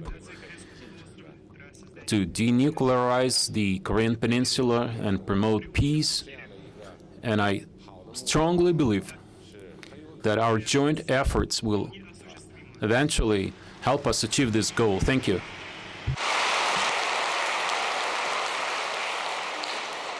Mr. Putin, China has provided North Korea with a plane and maybe even a nuclear umbrella. Are you ready to give nuclear umbrella? China has a nuclear umbrella. China feels very confident in this regard. Still, I fully agree with what President Xi has just said. I also agree with what Prime Minister Shinzo Abe has said. Indeed, President Trump has showed innovative approach in interaction with North Korea. I agree with that. This is also courage, and it shows also innovative approach. However, North Korea, in response to their efforts on denuclearization, received a promise of security guarantees, what you have just said. North Korea has taken some steps to denuclearize. They blew up their testing range. They demolished that. But I believe they expect at least some signals in return. I believe this is counterproductive when North Korea is demanded to do everything, to go all the way, and the counterpart will do nothing. And the North Korea can only believe the word given to her. That will be all good. What are the guarantees that can be provided? International guarantees. We have six-party talks. We have such a format, and international community can provide such safeguards. Also ensuring the guarantees by the presence of the nuclear powers in the negotiations. Russia is party to such negotiations. If North Korea is satisfied with the U.S. guarantees only, we'll be happy about it. But I do not think that will happen. We all have to be realistic. I believe that international guarantees, in this sense, will be more adequate, and we can talk about it. We had six-party talks on Iran, and we know what President Trump thinks about that. The fact that there was this meeting with the Kim Jong-un, is there a risk if the United States starts talking directly to North Korea, it may end up the same way as it did with Iran, and then eventually everything collapsed there? You know, the thing is that mainly Americans and Iranians agreed on that agreement. We only stewarded and supported that process. Well, if I take you behind the scenes here, you know. The basis was their agreement. There is always such a danger. But that does not mean that we should sit idly and not move forward. I have a story I'd like to tell all of you about a place none of you has ever been. Inside the DMZ, between North Korea and South Korea, there is a pavilion. It's not for peace talks, it's the place where they signed the armistice ceasefire agreement. And when you go there, you can see the flag of the enemy, that the enemy left there. I'm just quoting from a North Korean guide.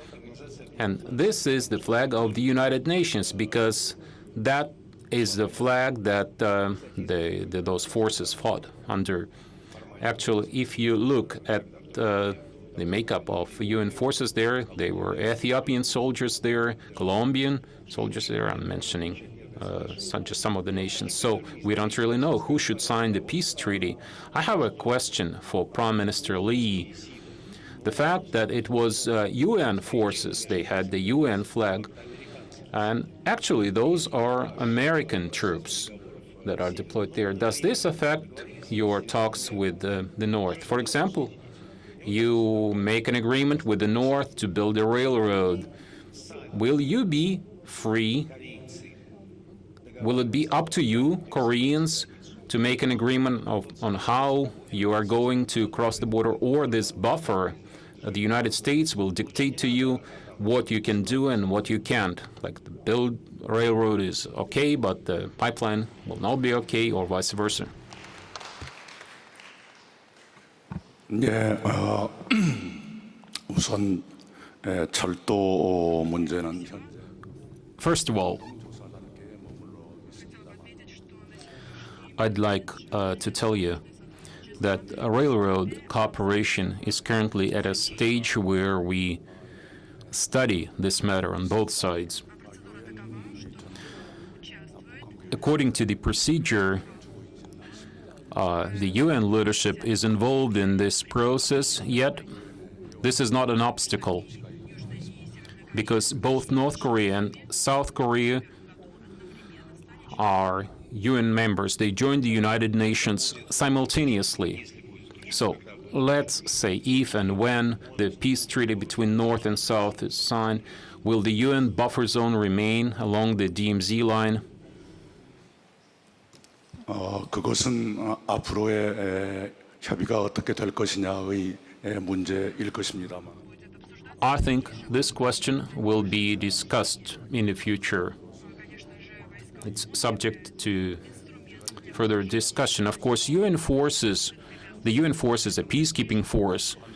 I don't think this instrument will be used going forward. I don't know if you're asking about U.S. troops in South Korea. This is a matter of a military alliance between the United States and the Republic of Korea. North Korea has not raised this issue so far, but you mentioned the subject of an agreement between North Korea and South Korea. I would like to explain that you have two signs on your lapel. One of them is the sign of solidarity with the people who were abducted in North Korea. Let's talk about security guarantees. If North Korea gives up its missiles for economic prosperity, who should offer those guarantees and what those guarantees should be? これはすでに国連決議にあるわけでありますが。This question was presented in the UN Security Council resolution. We have 5 leaders present here. And I think we all agree that North Korea should give up weapons of mass destruction, and we need complete, irreversible, and verifiable abandoning of nuclear weapons. This is our joint goal. President Putin came up with an innovative idea just a minute ago. He talked about, it was somewhat skeptical. For a long time, the United States did not even consider having a summit, but President Trump took this risk and demonstrated that as long as North Korea does the right thing, this country will have a great future. This is the principle. We need complete, irreversible, and verifiable abandonment of nuclear weapons. This will allow to lift the sanctions, but we're not there yet.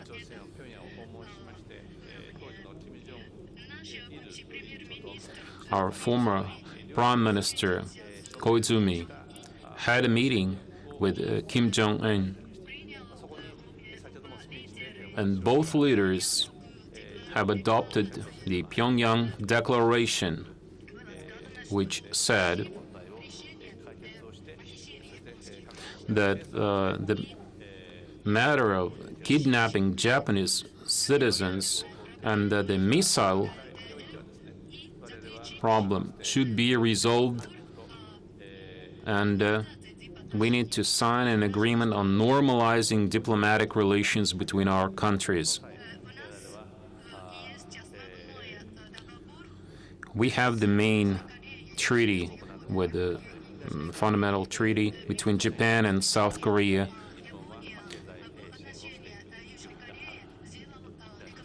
And Japan offered economic aid to South Korea after signing this treaty. Now we are ready to offer similar assistance to North Korea.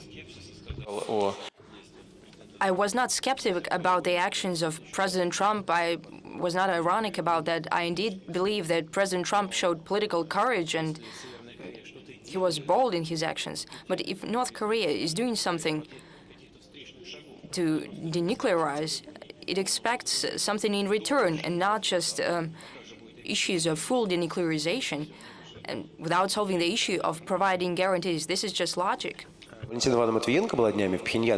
Matvienko went to Pyongyang recently and gave your personal message to Kim Jong-un. Are we waiting for him here? Well, we have invited him here, so anytime he can come.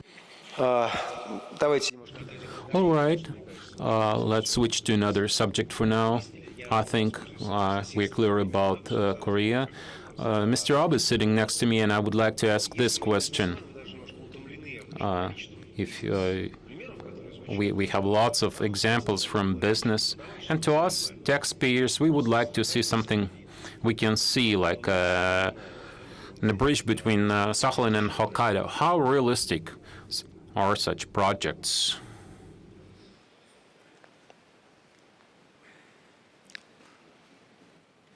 Well, as regards this idea, first of all, I would like to tell you about our ties between Japan and Vladivostok. 100 years ago, Vladivostok was connected via the Trans-Siberian Railroad, and this opened the shortest way for the people of Japan to travel to Europe. The Japanese started traveling through Vladivostok. Currently, Vladivostok is the gateway to Asia Pacific. So Vladivostok is the gateway, and Russia is both a European and Asian country. Japan strengthened its relations with Russia, and this will eventually bring Japan together with Europe from the Sea of Japan and East China Sea. In this way, this great space of Southeast Asia will be joined. As regards the project you mentioned, connecting, building a railway between Russian mainland and the island of Sakhalin, which can be extended further to Japan. This requires, first of all, that experts study this project, prepare a feasibility study on this project. Now, as regards the Trans-Siberian Railroad, we know that President Putin actively promotes this idea to boost the capacities of the Trans-Siberian Railway. Now, as regards our relations with Russia, starting last month, we started delivering the mail from 13 European countries through the Trans-Siberian Railway, and the tariffs are the same. The delivery time is now half of what it used to be. So step by step, we should promote our joint projects. Thank you. You've been telling us about your desire to export Mongolian coal to Japan and other countries through Russia. Do you need bridges like that?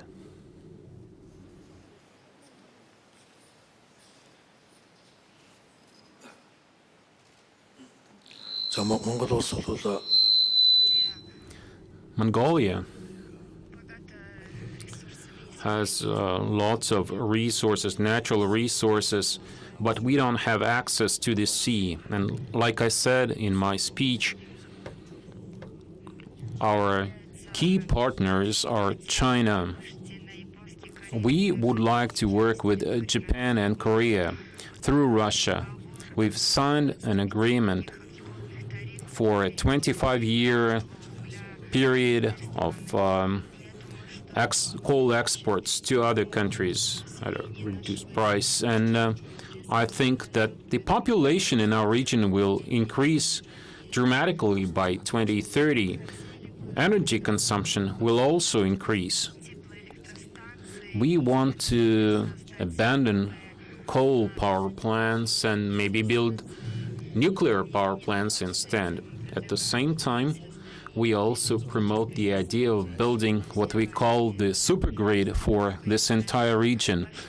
And the railroad will really help us with getting access to the sea.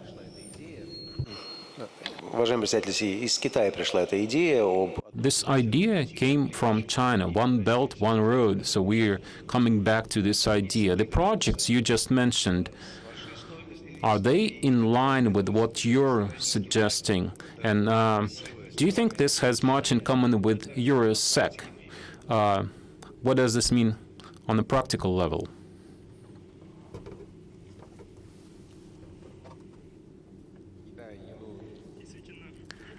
You're right. One Belt, One Road is a very popular name.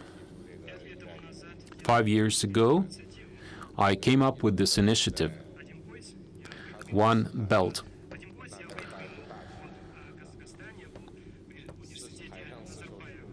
I was speaking at Nazarbayev University, and One Road, I first came up with this idea when I was in Indonesia. This is based on China's history. When we had the era of prosperity and Western and Oriental civilization were well connected,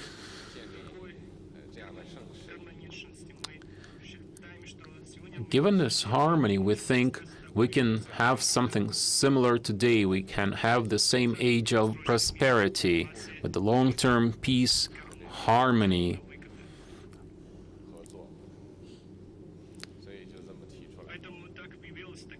That's where this idea came from. Later on, this initiative was well received by all the parties.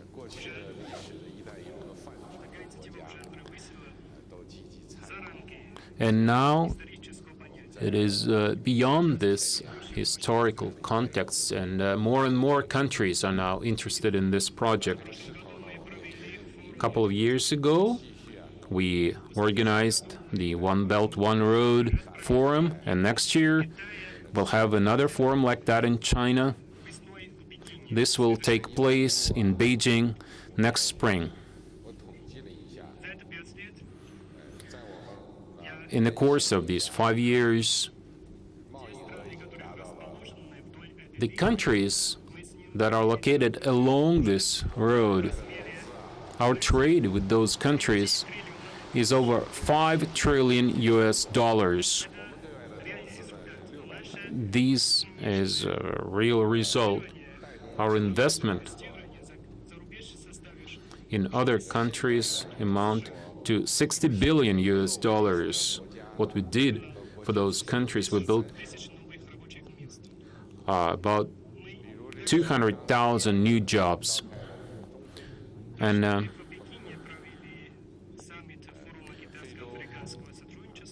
we had the African-Asian Cooperation Summit in Beijing. Almost all the countries on this continent attended.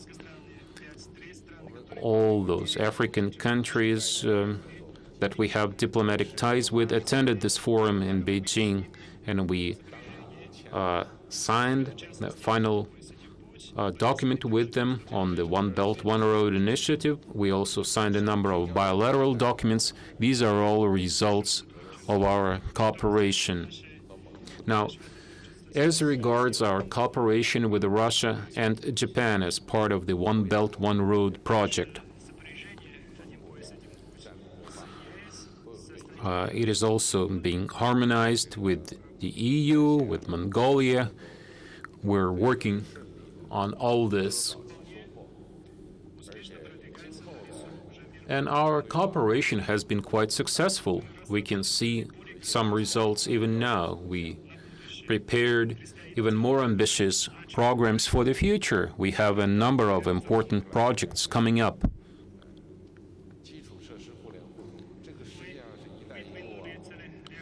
We came up with a number of specific proposals as part of this initiative. For example, increasing transport connectivity. This is a very important area. Of course, this will require a lot of funds. This will also require a lot of research. One more point, as far as cooperation is concerned, we need to exchange data, we need funding, and we need humanitarian content. We need to bring our nations closer together. So One Belt, One Road is not just some projects for cooperation. This is a universal idea that covers everything. So I strongly believe that working together with Russia, Mongolia, and other countries in Northeast Asia will promote this work successfully as part of this initiative, and our cooperation will develop further. Thank you. Где один пояс, один путь, там и расчеты. One Belt, One Road means transactions. You mentioned US dollars. Let's go back. You took a walk with President Putin, and I think, I couldn't hear it well, but I think you were talking about payments in rubles or renminbi. I think, what was it, honey you were buying? Yes, it was honey. Okay, so I couldn't hear well, so I think somebody paid in rubles. And what was the exchange rate you used? Of course, I'm joking, but I want to ask you about something serious. I want to ask you about payments in national currencies. Last week, we had the financial forum in Moscow, and Mr. Kudrin, who spoke there, was quite skeptical about it because he said that would be an additional burden for businesses, at least for now, using national currency. How realistic is this? Well, if you allow, I can say a few words about infrastructure. This is a very important issue. First, we fully back Presidency's words about bringing together, coupling the idea of developing infrastructure and cooperation within the One Belt, One Road initiative, as well as bringing together our integrational projects within Eurasian Economic Union. In this union, we're already negotiating with some countries in the region. In Asia, with Vietnam, we have already signed an agreement. We're working with Singapore. With China, we have signed an agreement on cooperation. It's a non-preferential regime, but we're talking about customs procedures, protection of intellectual property, working in e-trade, and all that is moving forward. Yesterday, we had the latest example. We signed an agreement on working of the famous company Alibaba with Mail.ru, of our Mail.ru group, with Megaphone, with the Russian Direct Investment Fund. We expect it to be a serious contribution to the development of e-trade. This is also bringing together the project promoted by China, One Belt, One Road, and our efforts in Eurasian Economic Union, in this regard, in electronic trade. As for infrastructure, this is no less important for us. I have mentioned it multiple times, and I have already mentioned development of Trans-Siberian and Baikal-Amur Railroad. In order to modernize it, we will do that, but we have to think whether we have to build tunnels, for example, the Severomorsky Tunnel, for example. Do we have to? Probably yes. This will tap into our potential on moving cargo, but this cannot be just coal Maybe if coal gets a setback in the world, in the market, we have to guarantee cargo flow. We have to work with China, with Japan, then with South Korea, with Mongolia as well. You have asked about a bridge to Sakhalin. Yes, this would broaden our potential for the ports of Sakhalin, but we need to understand the volume of the cargo flow. In this regard, we indeed need crucially cooperation with other countries in the region. And on that depends our economic decision on how to build our infrastructure. These are not just vain discussions. But you were talking about national currencies. Yes, national currencies. Yes, all experts understand that we have to move consistently, and we'll move step by step. Right now, yuan, ruble are traded on Moscow Stock Exchange. Some goods are traded predominantly in dollars, especially hydrocarbons, oil and gas. As for transactions with CIS countries in Eurasian Economic Union, ruble is actively traded, actually. As for export revenue, I think it's about 71% and 79% of import is actually in rubles.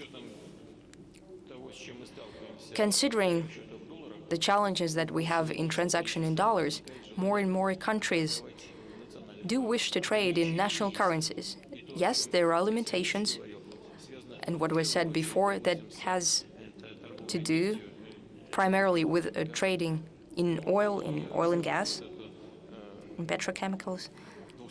But developing this bilateral trade in national currencies would be just and justified. This is justified considering sustainability of the global finance and global economy, and we'll move on forward with that. But does Russia's central bank have this assignment to sign agreements with other countries' central banks to switch to trading in national currencies?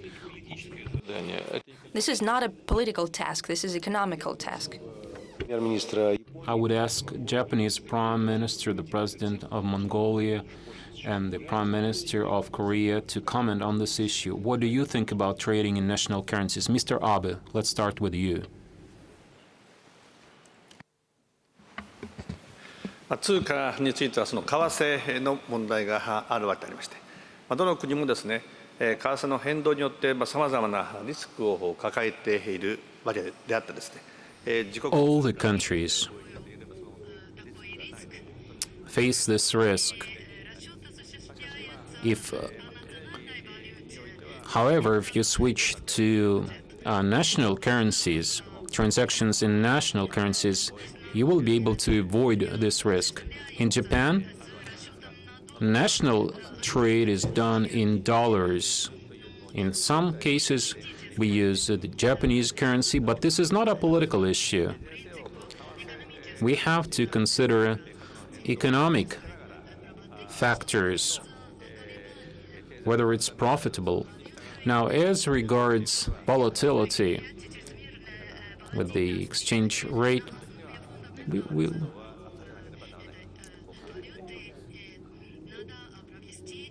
we should pursue an appropriate policy by the central bank. Well, we can also have transactions in Tugriks, for example, but this is not about the exchange rate differences, but we have to decide this issue at the level of central banks. These are all mechanisms that can be corrected. There are always risks. Are there no risks in transactions in dollars? $23 trillion is government debt in U.S., and this is also a burden. What is going to happen in the future? We do not have an answer. There are always risks, and we have to minimize them. And in order to do that, what do we need to do? To diversify our transactions and activities. For example, our gold reserves, we have diversified them. And the same goes to the public debt of the Russian Federation. It is nominated not only in the US dollars, but in other currencies as well. This is all very important. Overall, that creates the stability of our financial system, as well as the global financial system, I believe. Чтобы у нас был полный опрос. All right, I would now ask the President of Mongolia to say something.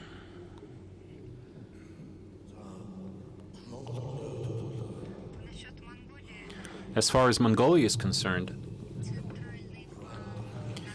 the central bank of our country has signed an agreement with the Central Bank of China.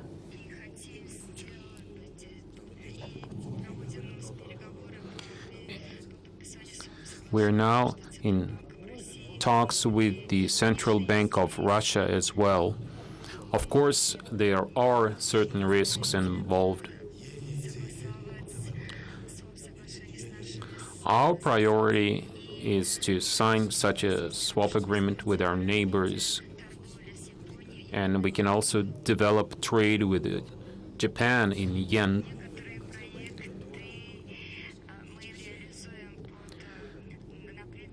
Some of our projects are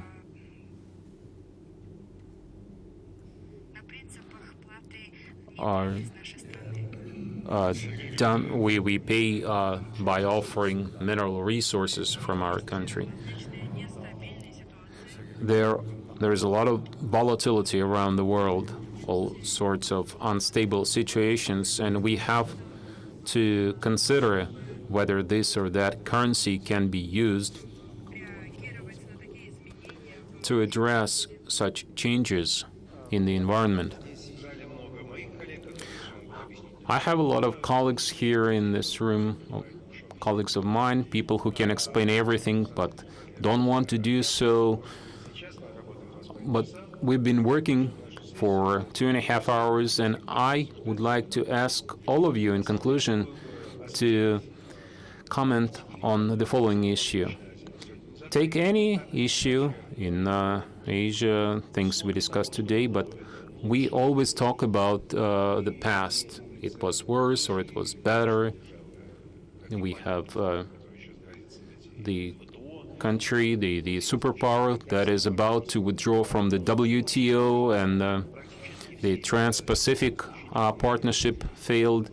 But with all of our countries, except for Mongolia maybe, there are some territorial disputes.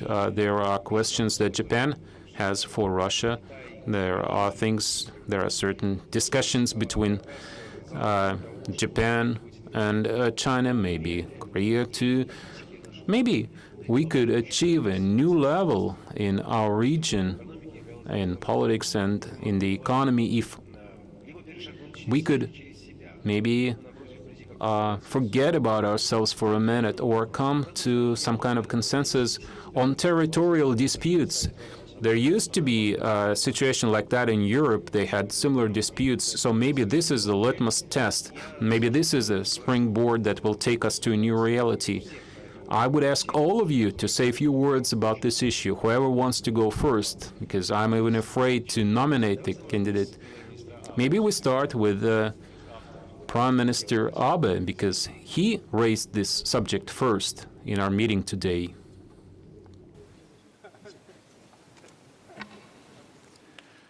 我々はこの北東アジアの国でありますが、同時に国境を接している国々。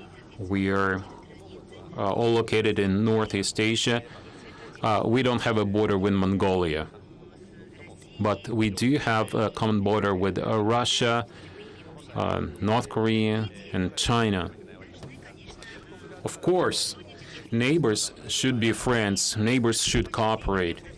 Since we are neighbors, this is why we have other issues. But since we are neighbors, when you don't have a common border, you don't have that many problems. But since we do have common borders, that's where problems come from, including territorial disputes. What matters, though, is that the leaders of countries handle these issues without nationalism. マネージしていくことが大切であろうと思います。同時にですね、先ほど日露についてはその問題を解決をしていくという。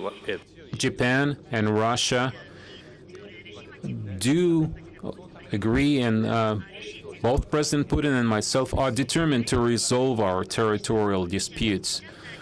This would require that we meet more often and find common ground.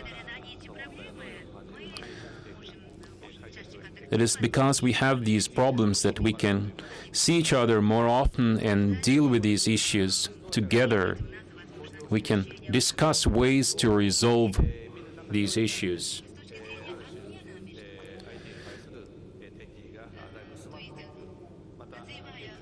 As by developing exchanges between our nations, we can remove this kind of negative feeling towards each other. So what this means on a practical level, Prime Minister Abe, you are the only person here who would require a visa to travel to Russia. Talking about exchanges, right? All the others are free to travel here anytime they want. Let's start with the other flank. Let's now turn to Korea. What do you think about territorial disputes? Maybe resolving those disputes would bring us greater prosperity.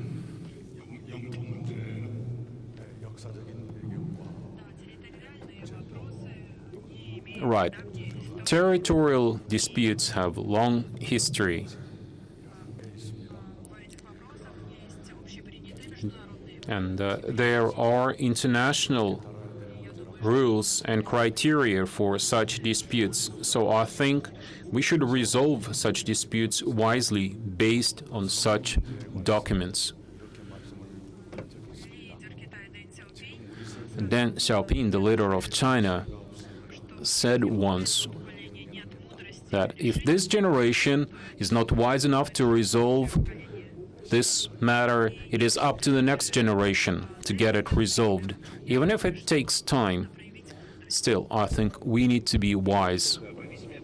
President Padalga, don't misunderstand me, but you are very fortunate, so we can skip over you. Or do you want to say something? You don't have territorial, although you did have some territorial disputes in the past.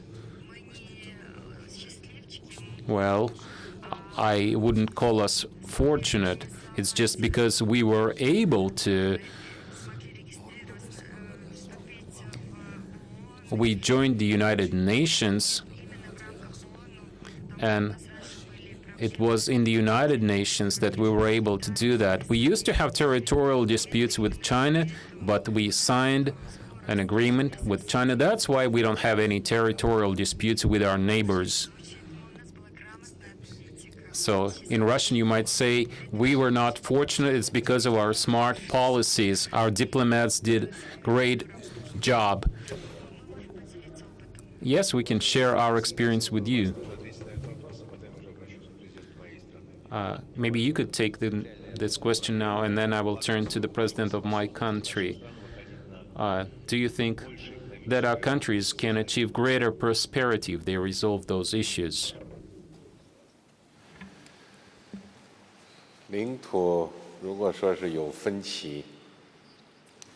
Indeed.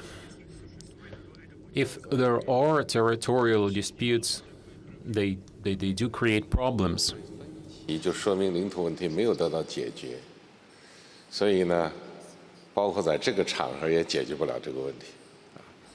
Territorial disputes are hard to resolve. You cannot resolve them even here in this room, but if you can't resolve a problem, at least you need to control it. And I'm not only talking about territorial disputes here. If such problems result in a war, this is not a wise choice. So you need to control such matters. You need to find common ground.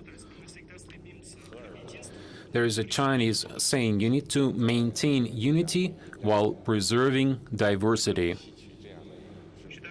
So I think we have to learn the lessons of history. I genuinely think, and I genuinely hope that the countries facing such problems would resolve them in a proper way. And there are different examples of that. I will ask one more question later, but now, Mr. Putin, to you. Well, right now, President of Mongolia said that they also had some issues, including China, some territorial disputes, but they managed to agree. But the same happened with us. It may seem strange, but we did have territorial disputes with People's Republic of China. We conducted negotiations about this issue for 40 years. Still, we managed to find an acceptable compromise, and we solved this issue. Moreover, I can tell you, right now, our businesses and Chinese businesses are coming up with suggestions to jointly use these islands fully. You mean Neo-Khabarovsk? Yes, yes. They just suggest to be more active in infrastructural activities and tourist activities. You mean those islands that go back and forth? Yes. We did not cross this issue off our table, but and I believe that it is forever. But we actually have suggestions to have joint work there. Indeed, I hope that we'll manage to cover other issues and solve them, including Japan.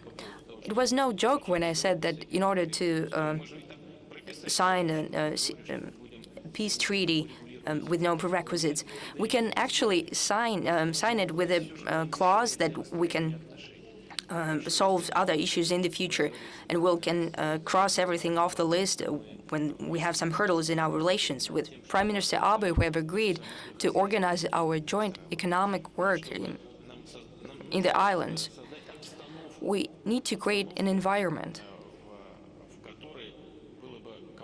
where it would be easier to solve these issues. I believe they do not have this fundamental nature of great significance for economy, for example, for us. Look at the map of the Russian Federation. This is a large country, the largest in the world. And these islands, this is more of an ethical and political nature, but they are very sensitive for our nations. Considering this, we need to be very cautious in our approaches to solve these issues, but we will strive for that in order to improve the situation, to solve all these issues. We want to solve them, and I hope that we'll do that sometime. Mr. Putin, you mentioned having an environment, so my last question, of course, it's probably not something that the president should get involved in, talking about visas, but this is something you mentioned just a couple of days ago. Nothing terrible happened during the World Cup when Russia offered visa-free travel for football fans. How about we continue with this practice? Let me mention just one technical issue to you. It's interesting. If you look at APEC countries, we have agreements with all Latin American countries except for Mexico, even though Mexican fans were quite prominent. But Russians can go to Mexico, they can get e-visas, and Mexicans are only free to travel to Russia during the World Cup. But maybe we could reconsider our position on visa regulations. Even many of your friends face difficulties with getting a Russian visa.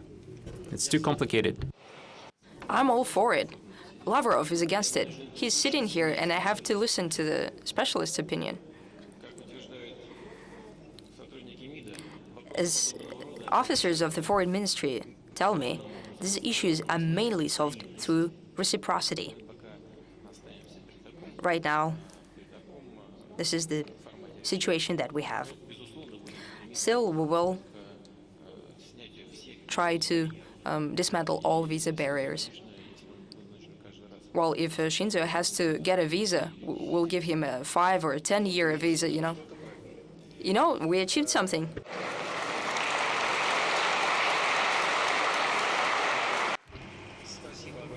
Thank you. Thank you very much to all those who watched us, who listened to us. Thank you to our panelists. I think this Eastern Economic Forum can be described as a prototype of future regular summits in Northeast Asia. We have never had so many states represented here on stage. Thank you. Thank you very much. Спасибо вам.